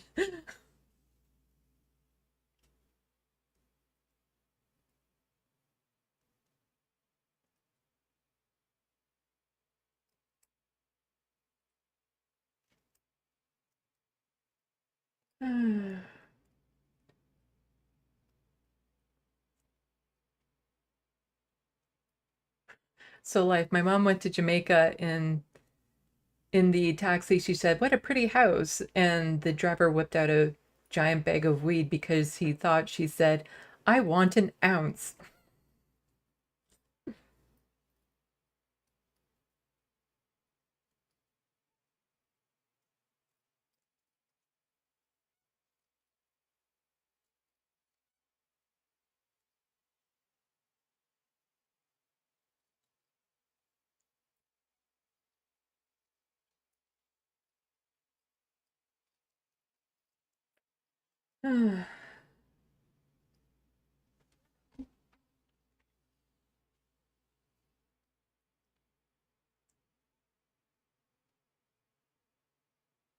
And Voshman is just mentioning Doug Ford again.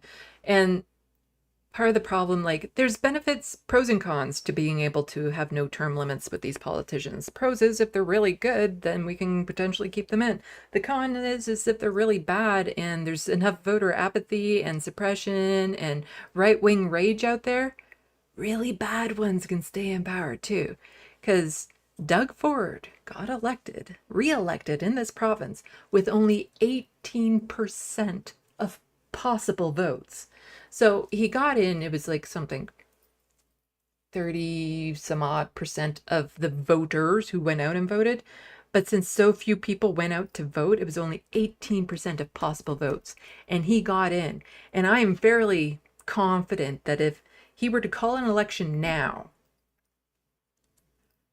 he'd win again. Despite all of the controversies that I've been covering, the way that he's spending money and all that sort of stuff, because he has his base animated. You know, the same with Pierre Poilievre. He's a faux populist. He's animating his base. We have nobody on the left doing that. Like the NDP here in Ontario, they have no energy behind them, especially with Merritt Stiles, who is an elitist. You know, she's wealthy. She's that upper middle class white woman type thing. And by upper middle class, I mean like 1%. She's in the 1%. And that white liberal feminist type thing. And the fact that they still haven't reckoned with kicking out Sarah Jama from their caucus when Sarah Jama spoke out on behalf of Palestinians shortly after October 7th. That's going to hurt them. That and a whole bunch of other things. And, you know, leftists aren't looking at her being like, yeah, that's the party we can get behind. It's still a grin and bear it. So nowhere in this country is there a leftist leader who is energizing progressives or people on the left, or even trying to get a lot of right-wingers over, because there are people, workers, leaning towards conservatives now because, again, Pierre Poilievre, faux populist, he's claiming to be for the workers, and people are so desperate right now, they'll believe it. They're just that desperate right now that they'll believe anyone telling them what they want to hear, and they want to change and all that sort of stuff. But of course, if Pierre Poilievre gets in, he's going to do the exact opposite. So there are people within leftist parties here in Canada that I wish were leaders that could energize. But we're talking about just individuals here and there. And the party apparatus, the way that it is, the establishment within, even the NDP is just an orange liberal. You know, they're centrist at this point. They don't want to let in a true progressive that could take over the party. So, yeah, it's not looking good right now. But there are definitely people that I would want in leadership that could energize that base and get people out.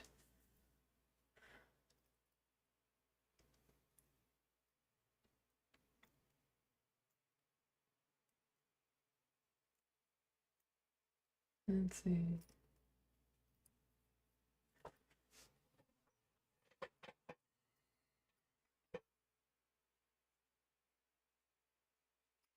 Bada Ash saying that all these parliamentary systems are better than America's.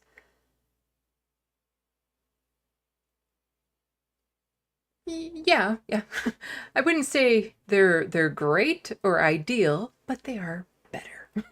The same with like our healthcare. It's not great, it's not ideal, it's better.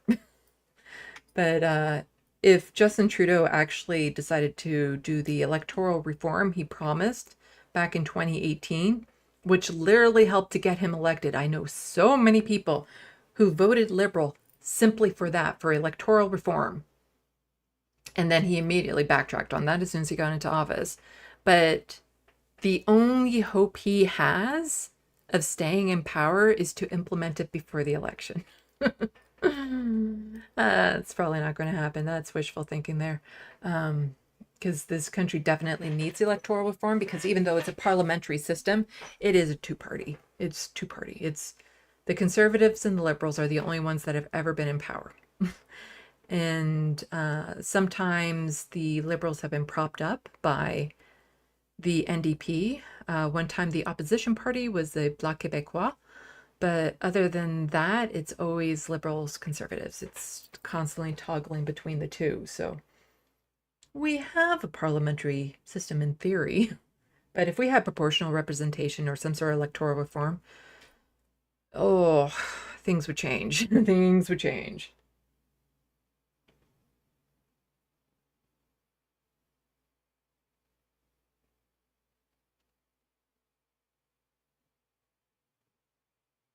And also with parliamentary systems, it's harder to pick a, like, you can't pick a president. Like, nobody can just run to be prime minister of Canada. It doesn't work that way. You know, you can't get behind a candidate and be like, wow, we really want this person as prime minister. It is the party picks their representative, and then the party that gets into power, it's whoever their figurehead is, it becomes prime minister. And people tend to forget that here. They think they're voting for Justin Trudeau. No, you're voting for the Liberals. So you really need to pay attention to what their policies are, because it doesn't matter who Justin Trudeau is. It's going to be the party that's leading the country.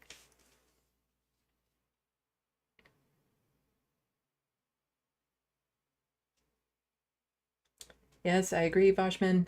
Voter suppression of conservatives would be really nice right about now. They have the energy. They're the ones that are motivated, you know. It's sad. It's just, things aren't bad enough yet, because we're going to reach a breaking point where people are clinging on to what we currently have. They're not fighting back because they still think it's better than just burning the system down, that there's still some hope that things will improve for them. But once enough people realize things are never going to get better under the systems that we currently have, and that their options are take to the streets or continue to suffer and keep on losing and all that sort of stuff, like,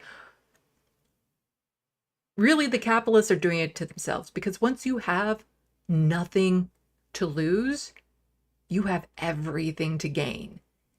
And so when you hit the streets, it doesn't matter what happens at that point, because anything is better than what is currently going on. And we're reaching that point very quickly.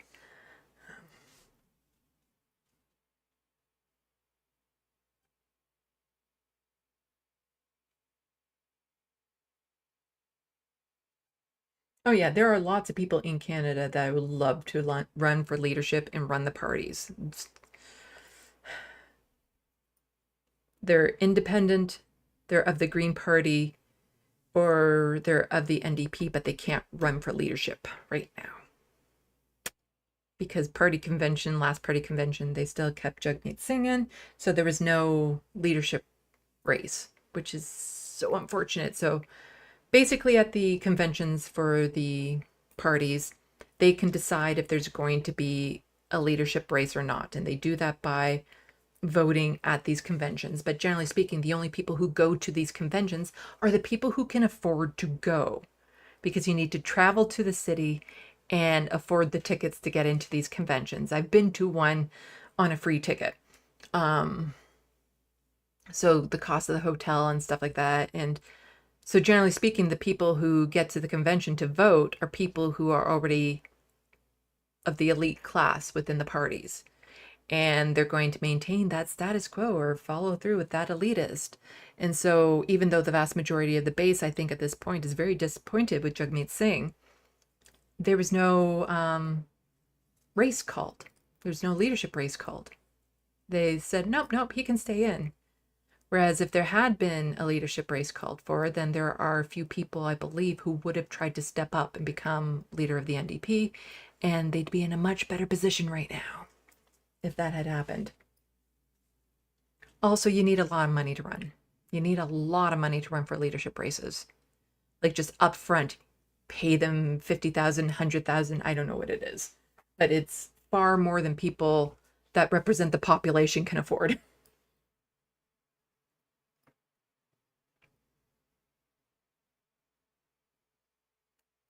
Bad Ash 29. Sandy wishes I was a leftist leader and I will be King Ash for MP. Bad Ash? Emoji Ash for MP. I tried to become a candidate.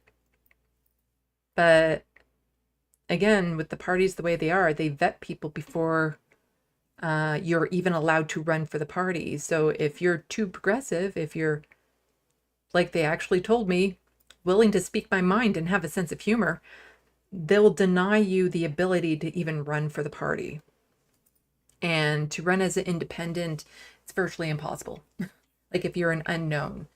when Sarah Jama goes to run again, providing the NDP hasn't reclaimed her, she has a good chance of still winning just due to sheer popularity of who she is and stuff of that sort, name recognition, what she's already been through, her stances on more progressive issues, that sort of thing. But there have been other politicians who, a while ago, a couple who left the Liberal Party under issues of like sexism and things of that sort.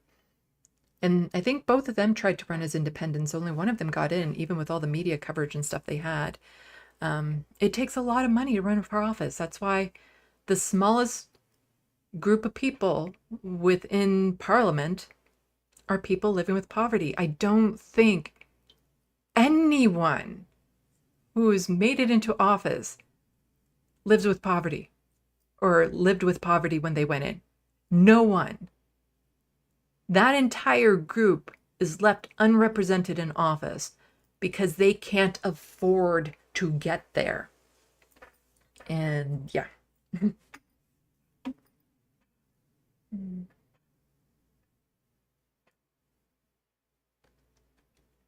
Let's see, jumped.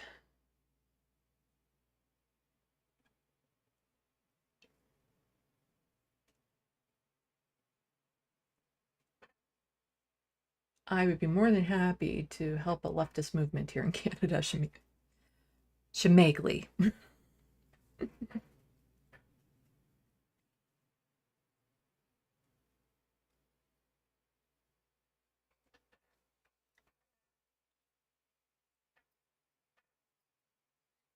Marty, and where is Max Bernier? Nowhere to be seen. So the so-called People's Party is not a concern, at least. People's Party, it's more like Person Party of Canada. But you see, even they would want proportional representation because I believe when I was looking at it, the last elections, they had more votes than the Green Party, but the Green Party got 2 candidates in and the People's Party got no one in. So like even it can even help the most right-wing fringe groups actually get a seat if there was proportional representation. We'd also have more Green Party members and more NDP and all that sort of stuff.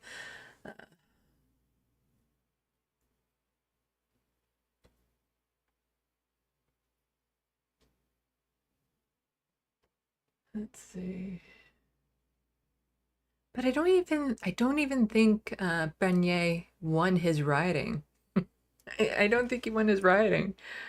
Because here, if you're not elected to office and you're the leader of the party, it hampers you so much because then you're never on the House floor. You can't participate in question period. You can't vote. You can't do anything.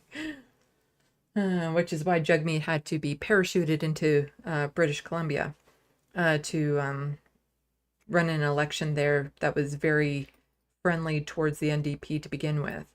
Because when he became leader of the federal NDP, he was not an MP. And it would have been really bad if he had lost that election too. Oh.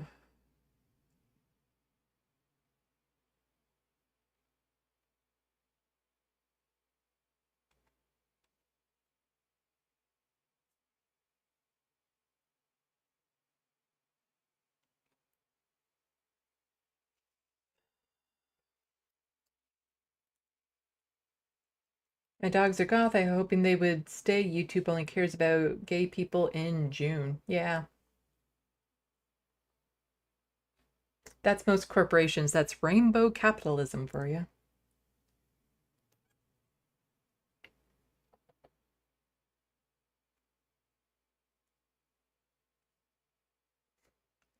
Badass 29. I live with poverty, but I do have a trick up my sleeve. I have an extremely wealthy uncle who could definitely help me out. Yes, that would be handy. I don't know anyone wealthy that would be able to help me out, unfortunately. Because even just running for municipally, you don't need to be part of a party. In fact, you can't be part of a party. You run as basically everyone who runs municipally is an independent. you still need a lot of money. You need the money to just register. You need money to campaign, for some people to take time off work if they're working, to cut into the day, the transportation, the food. Not everything can be written off towards the campaign. Just the resources in general, a staff, like, is so difficult to run for office unless you have a huge base of support. So that's why I encourage people, especially municipally, if it's not you, find somebody who is and support them to help them run for office. Because municipally, you have a better chance of winning. Because sometimes all it takes is a handful, a dozen votes, and you win. In some places, if you're really keen, you can look, and you go there the hour before the deadline, and you see if there's any that haven't had somebody register. So a riding, a council, a school board, something, because sometimes they are left empty because nobody steps up for them. And so then if you put your name in the hat for that one, then you get it claimed. No vetting required.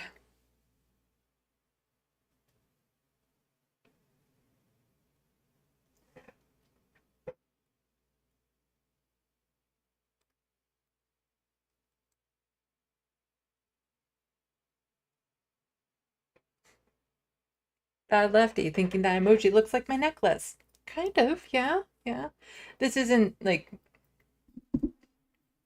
I got it when I was volunteering at the Multicultural Festival, when I did my rounds to the booths. It's not, queer related colors, but it is nice and colorful, and I like nice and colorful and big and pretty, and it's very tactile too, and I like that because I'm constantly fidgeting.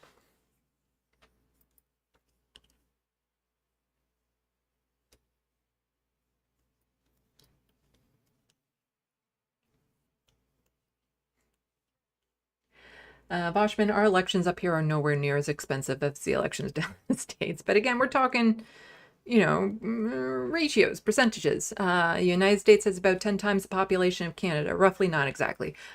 So you have to look at it from that aspect. So if it costs $1 million, then it's technically in American dollars, it's 100 million. But then once you add the conversion from the Canadian dollar to the American dollar, it's like $1 billion here in Canada to run for office.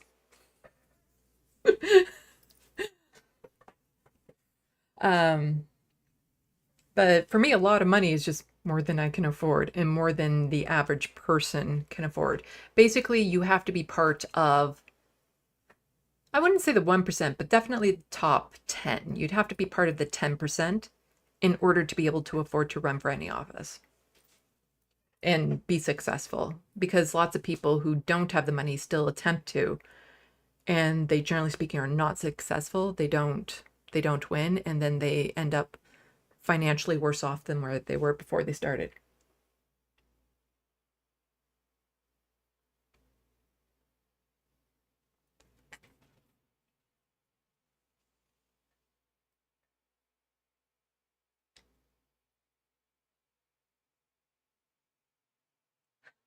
Grand Theft Autobot, left of the box. My spouse wants to know where you got the gnoming carbonite on top of your dresser behind you, Sandy.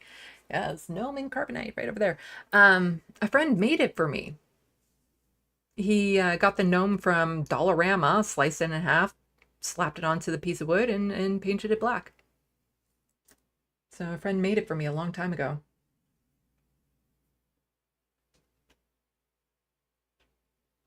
I would imagine somebody with a net worth of 500 million to be rich, even in American standards. Boschman.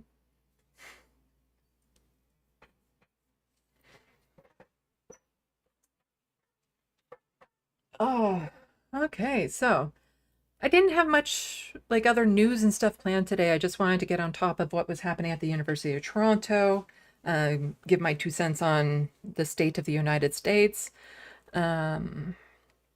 So I don't know if there's anything somebody is like itching for me to cover. I did briefly cover the hurricane. Just a little fun update, I guess, about me, because this is my channel. I get to do that. I finished the first draft of the book I'm working on. So for those of you who don't know, I can't tell you what the book is about yet. Can't say even how long it is or anything yet. And I am dying to talk about it because I'm participating in this. It's an organization and they do this yearly. So it's not like just some local group or anything. You know, they actually, it's a thing. It's a thing where you sign up and every year they have like 50 book covers and you rank which ones you like. And these book covers have titles and author names and all of it is completely fake. Fake title, fake author, fake cover. And so you rank which ones you like and you think you could write a story about. And then they dole out the covers depending on the rankings and stuff like that. And then you have to write a story based on that cover. The minimum is 10,000 words, no maximum. And then the thing is that during this competition, you're not allowed to reveal who you are, what your book is, that sort of thing, because it's to see who can do the best from scratch. So you have to do your own media, social media, all that sort of stuff. But it's to give everyone kind of like an even playing field. So even like world famous authors could participate in this to see how well they were doing. Although I think it's just a Canadian, Ontario, Ottawa thing. Although I'm not in Ottawa.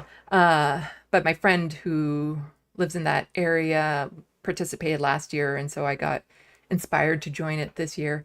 And it's just a fun way. Some people who are just wanting to get that little push to be more creative of writing, people who want to experiment with writing, that sort of stuff. And so I got a cover. I didn't know what I was going to do with it because I didn't necessarily like it at first, but then I thought of a really good story to go with it and I finished it. And so the first draft is sort of done. When I say sort of done, I mean, it's written out. So now I have to go back and do some fill-in because there are areas where I left like, okay, they're having a conversation about this right now. I can't think of what they're saying. I just want to skip to the next part and go through that. Or describe dress here or something like that. So there's a lot of fill that I have to do there and putting more thought into it. There's one paragraph where I think I need to do the show, don't tell.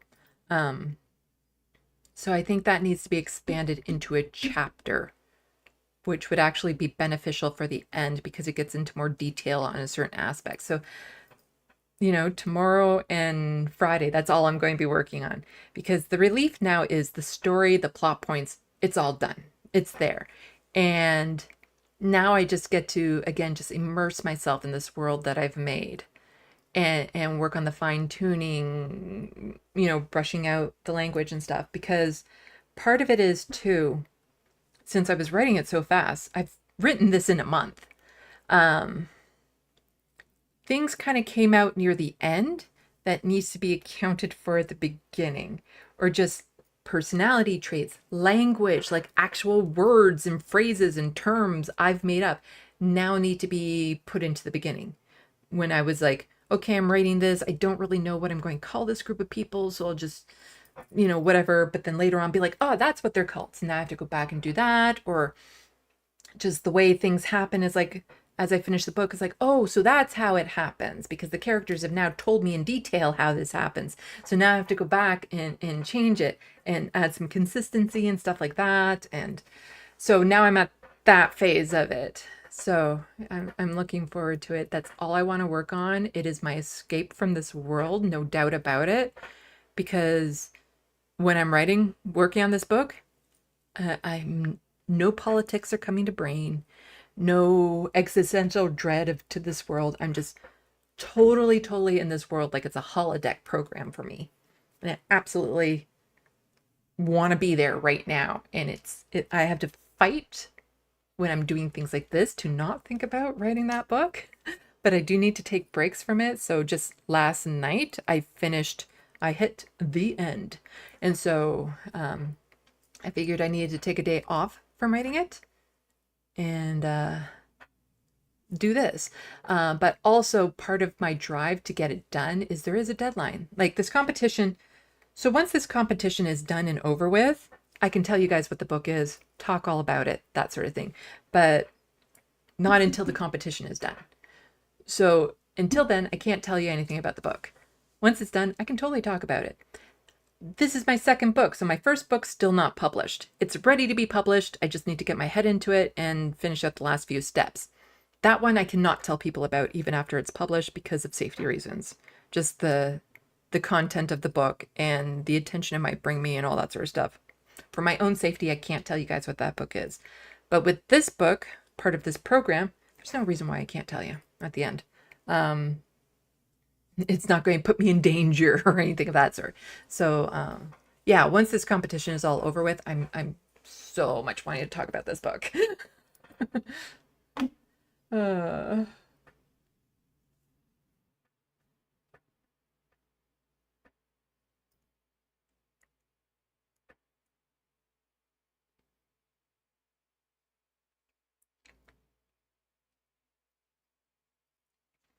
Yeah, Shemagli, it is nice to kind of get that done, to know that it's complete. Although, like I said, this kind of feels like the first,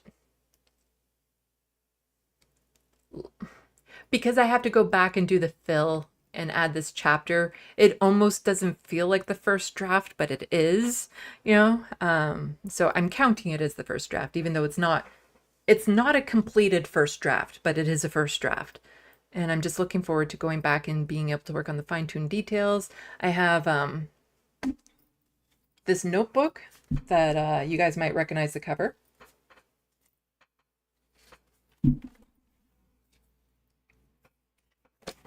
There we go. Got this when it was on sale from the Letter Hack. And so I'm not going to show you my horde spelling.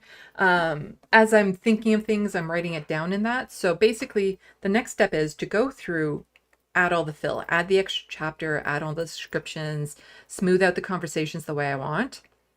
Then go over it again with all the notes in that book to make sure I've included them in different parts, descriptions, things of that sort. And then go through it again to smooth it out. And then I have a plugin on my browser. It's Pro Writing Aid, and it has tools to help you with grammar and stuff like that that go a lot beyond what Word or Google will do for you, but it's not AI. It will give you suggestions and things of that sort, or word changes, but it's not AI, which I would never be a fan of using for this sort of thing. So it does help though, especially smooth out grammar and things of that sort. So I'm looking forward to this next part and just being in the book. Being in the book. And when I can finally tell you guys about it, oh my God, I'm going to have like a 24-hour stream just talking about this book.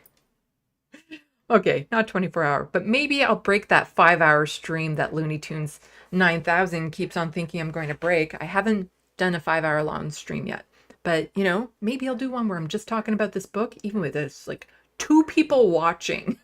That's what I'll do. Oh.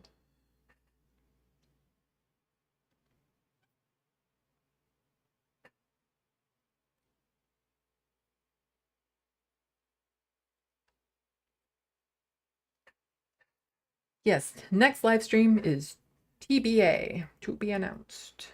Looney Tunes 9000.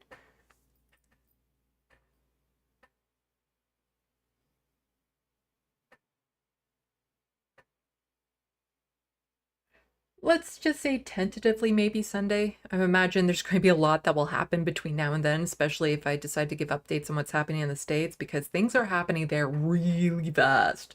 Really, really fast. Like I said, as a nation, as a country, the United States has fundamentally changed in just a week. It is no longer the same country, just not even the same. It's a completely different entity of a country.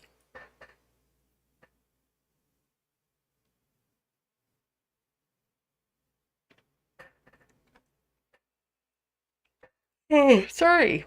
Don't mean to yawn. I also need to eat. Eating food always gets in the way of my hyper-focusing.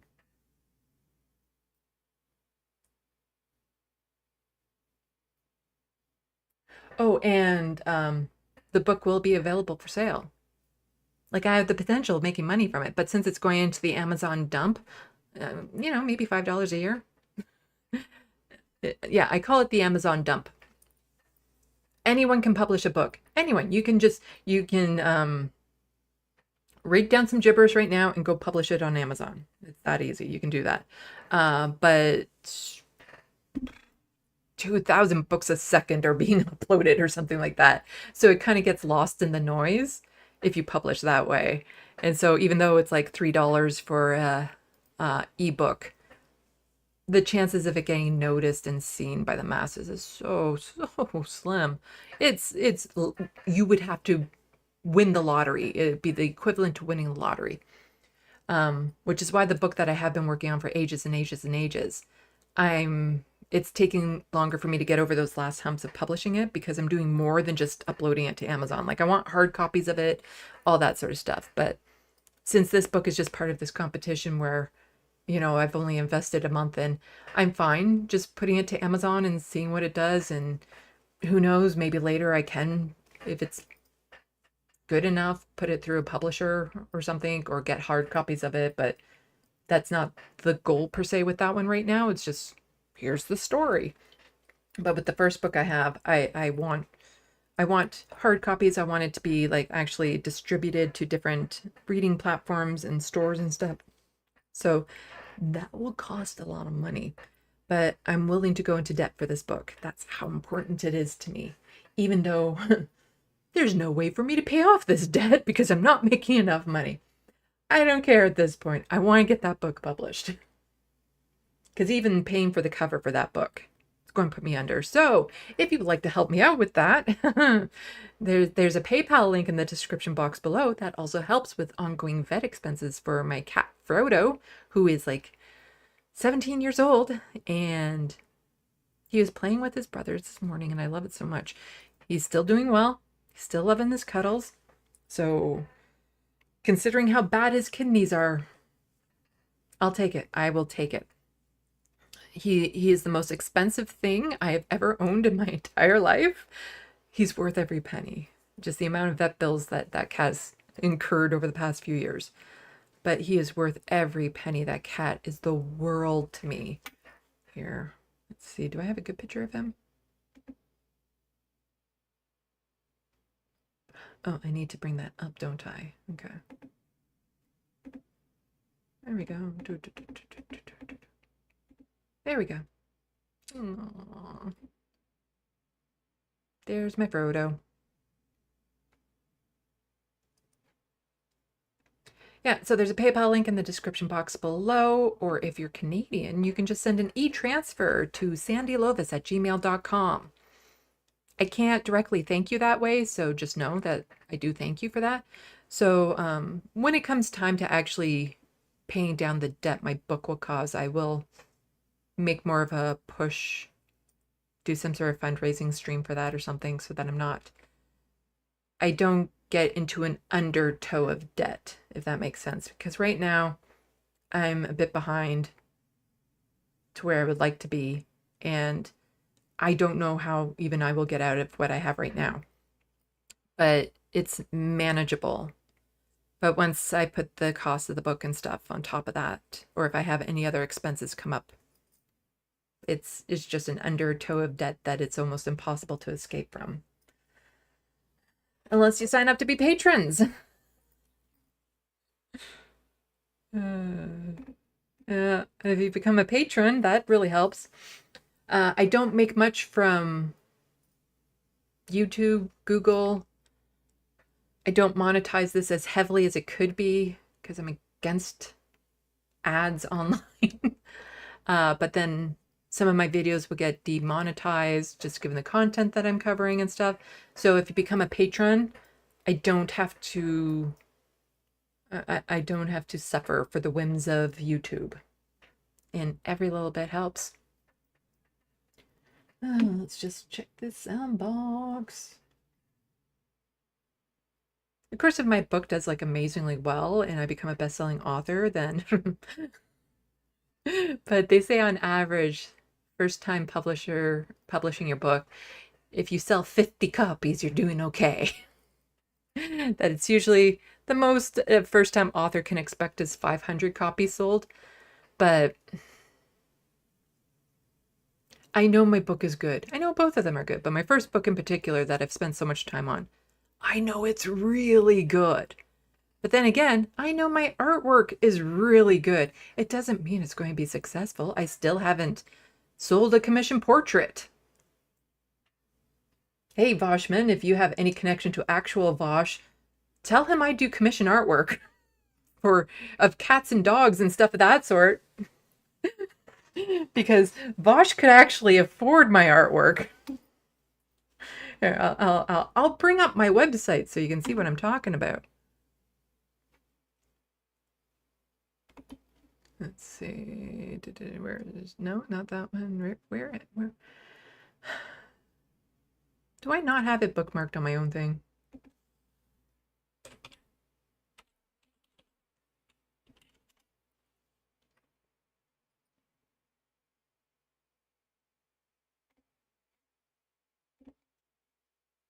There, see? I do portraits of pets and people. Here, if we go to shop, portrait commissions, there.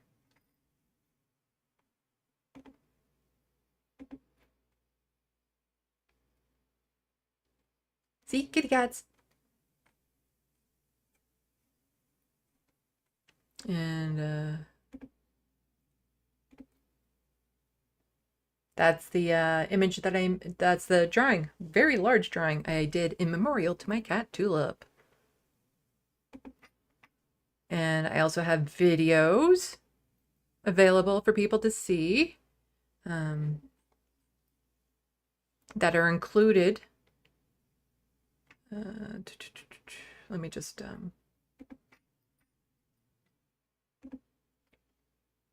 and I include this with the cost of the portrait because I'm going to do it anyway. Let's see this.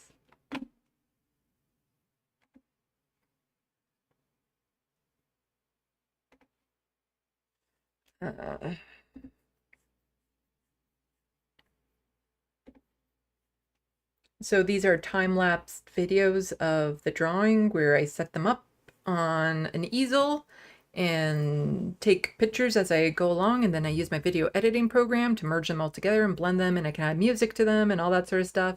And you get this with the drawing because, like I said, I'm going to do it anyway because they're awesome and great advertising things. So I don't charge extra for this. And then you can actually see your drawing come to life. And I'm a fucking fantastic artist.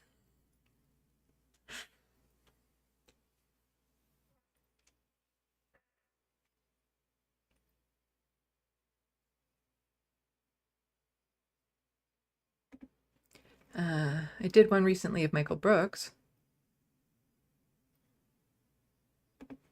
Speaking of Michael Brooks. And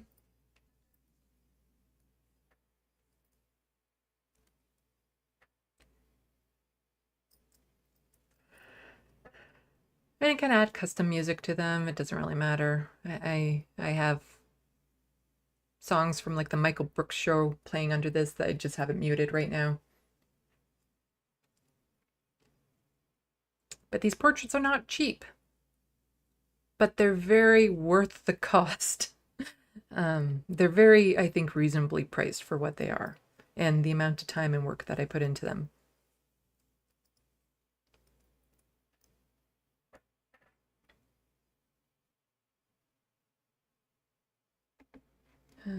Let's see, where is me? Where is me? Do I have... There's me. This is my portrait. I call this one existential. I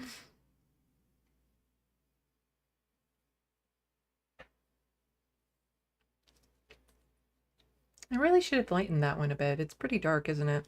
Oh well.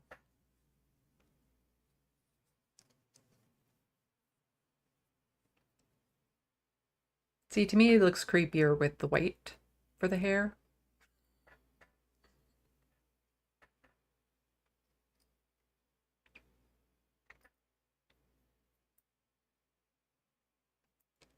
And there we go. All smoothed out. That's me. And people can go there and check that out. Of course, Sam Cedar. Because drawing a picture of him was how I rediscovered my talent for art. And photography and stuff like that.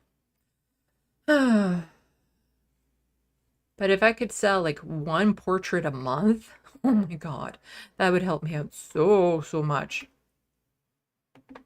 Okay, let's do one last check of the sandbox, and then I think I'll be calling it a night.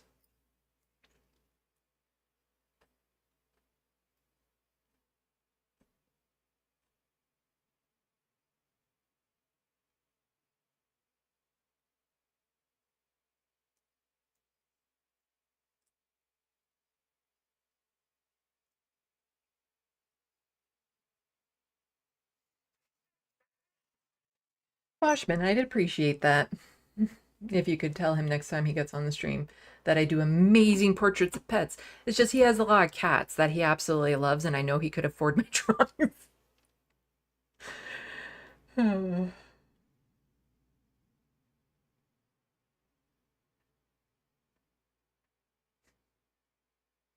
I have, like, if I ever got into a conversation with Bosch, I have like the most, there's a joke that is just, good humored joke. But there's just something that would just be so funny. So funny. Good humored joke. No. I do watch his content, so I am in that category. Shemagli, Sandy, are you sure you want a commission from Bosch? Yes, I would take a commission from Bosch. I do watch his content. Also, unless you're some sort of like right-winger, hateful, horrible person, I'll take your money for a commission. I do leave a caveat to not do to refuse portraits, but I don't imagine, like, I can't, like, right-wingers, politicians, probably not. I won't do a portrait for somebody if they want me to do a celebrity they're not connected to. So, like, I've done ones of Sam Cedar, Michael Brooks. But, like, let's say somebody wants me to do them a portrait of Lance of the Serfs so that they can have that. I feel a little weird doing that, you know? Or somebody wants a portrait of David Dole in high detail, even though they have absolutely zero connection to him whatsoever. It's like, doing that type of commission is weird. Like, yes, I have the ones available for sale, but I did them from, you know, I'm their fan. I don't know. It feels weird to do a portrait for someone of a person they're not connected to, if that makes any sense.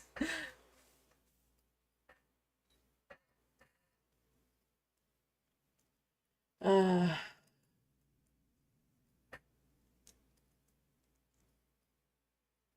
not much of a dog person, Voshman. There are dog people, cat people, and dog and cat people. I'm a cat people. I'm not against dogs. I'm just, like, I still like cute pictures of dogs and stuff like that, but Grand Theft Autobot, you might not like the type of commission Vosh would ask me to do.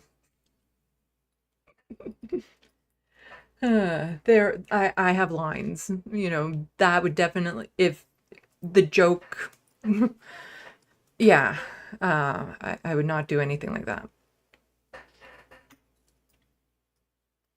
That is an absolute for sure.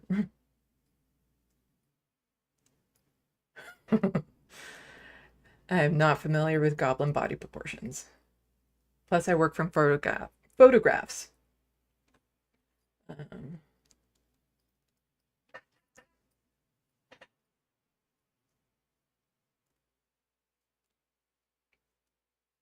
Well, thank you, Voshman, for saying that you don't know anyone else that can draw like me. Art is a spectrum, as I say. Like, I'm a huge fan of the Letterhack's work, even though he does cartoon artwork. But that's not something I can do. I can't draw cartoons to save my life. And I would love to. Like, I have cartoons in my head and things I would love to do, but I can't. I need like the hyper detailed stuff. And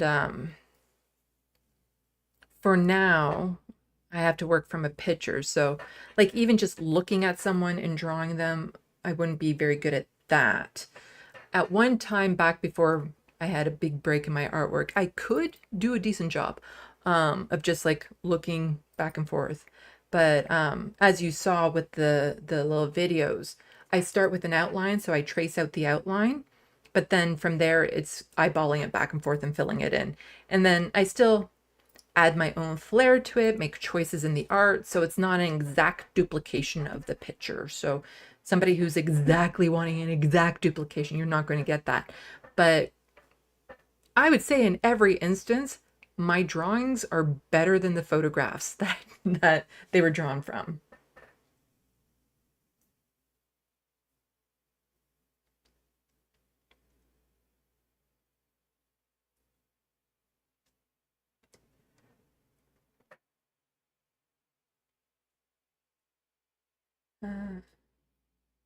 See you later, Grand Theft Autobot, even though you said bye a little while ago.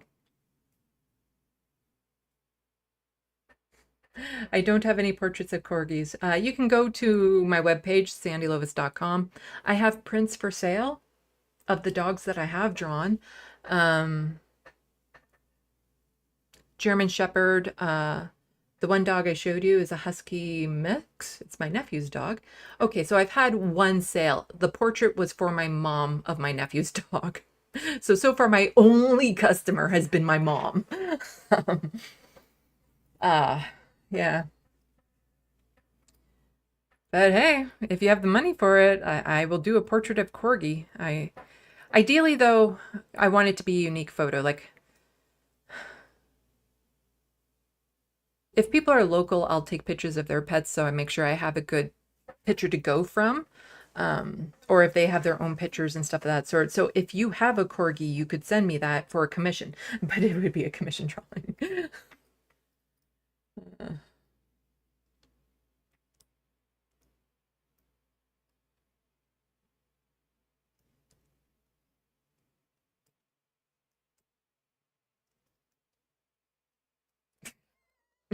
Soul Life, draw the picture of Vladimir Putin shirtless on a horse, but replace the head with Vosh. Technically, I could do that because it would just be some over. But no, no, no.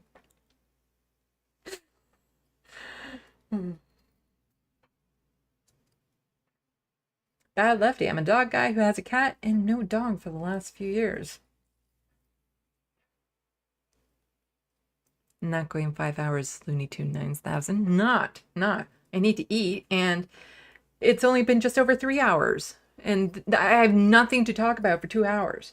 But, you know, chances are when I get my books published, the one that I can at least talk about, I might do a 5-hour live stream just talking about that book.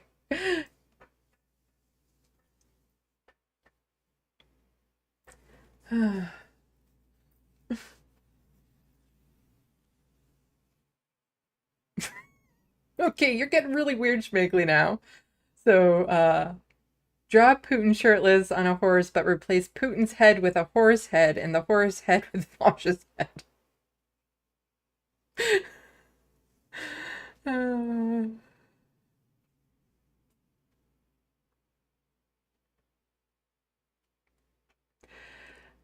Voshman, draw Vosh as a 19th century Polish military general on a horse. Potentially, yes. It would be a very expensive commission, though.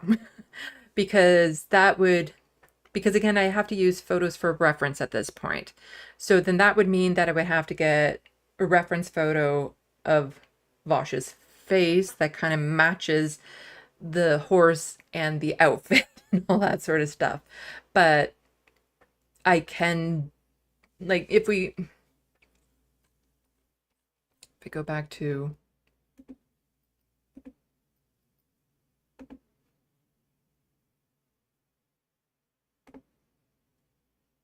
don't need pro writing aid on this website.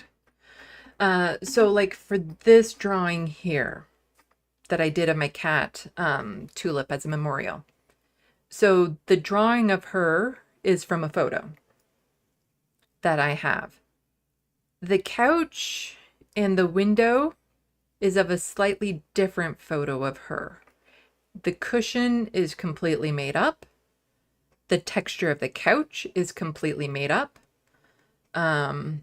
This tulip drawing in the background is completely made up. So I can add elements from actual pictures and blend them together. Because like the window frame and stuff is just, I have the photo of that, but it is just a reference. Like I added in this brick layer on the outside to make it look a little bit more full. Like the lines of the couch follow the lines from the drawing, but the textures and stuff was all made up. Of course, there were no angel wings. There were no sunbeams in the actual drawings that I did. So I can do a blend of real and not real when I'm doing a drawing. It would just, Vosh is rich enough, he could pay for it. But the average person probably not. So I would need to get like a whole bunch of different reference photos and kind of blend them together in order to do that. But it is possible. Let's put it that way.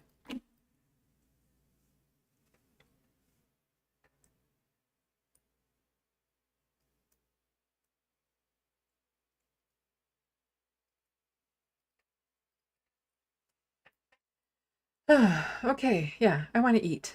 I want to eat food and maybe relax a little bit. Get caught up on a Bosch stream. I don't watch him live. I can't. He talks too much about other stuff. I don't think there's anything else. Yeah, I'll see maybe Sunday about the next live stream. Don't quote me on that. I imagine a lot's going to be happening over the next little while in the news. But if it's like massive American news, I don't necessarily cover that. Because when it comes to massive American news, you have everyone else. Everyone else will cover it. And my opinions on the elections and stuff aren't as nuanced, aren't as detailed as what you would find from a lot of the other commentators who pay more attention to American news. I weigh in on the issues like I did earlier in the stream when talking about the issues down in the South, because I do believe in cross-border solidarity. But yeah, I kind of just want to focus on my drawing. How did you know I was going to eat a pizza that I'm going, a frozen pizza? I have a frozen pizza in that I was going to cook because it's easy and I usually don't mess that up too much. I put extra cheese on it though and sprinkle like garlic salt on top. But that is actually exactly what I'm going to have after this. Hawaiian. I don't know why Hawaiian is pineapple and pepperoni or pineapple and ham. And Canadian pizza is just pepperoni and mushroom. Like, I don't know what makes that a Canadian pizza. Like, unless the mushrooms are supposed to represent shrooms and we're high all the time or something like that. I don't know. I don't know why Canadian pizzas are pepperoni and mushroom. And I will never eat it because mushrooms are gross.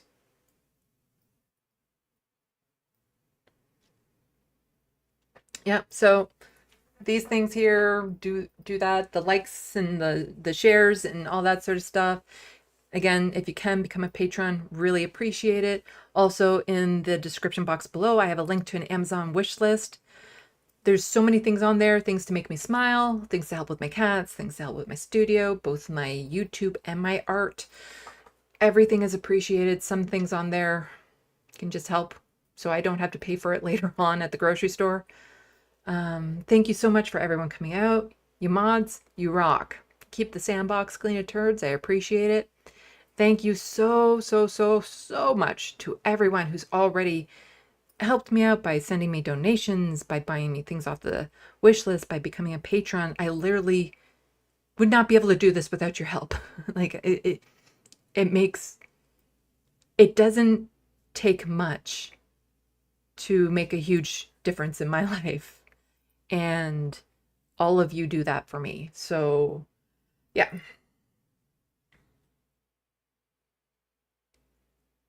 Appreciate you all. I need to stop rambling and get to it. See the nice necklace there. Salut, à la prochaine. Thank you for watching and stay tuned. I'm Sandy, wishing your tomorrow is better than your today.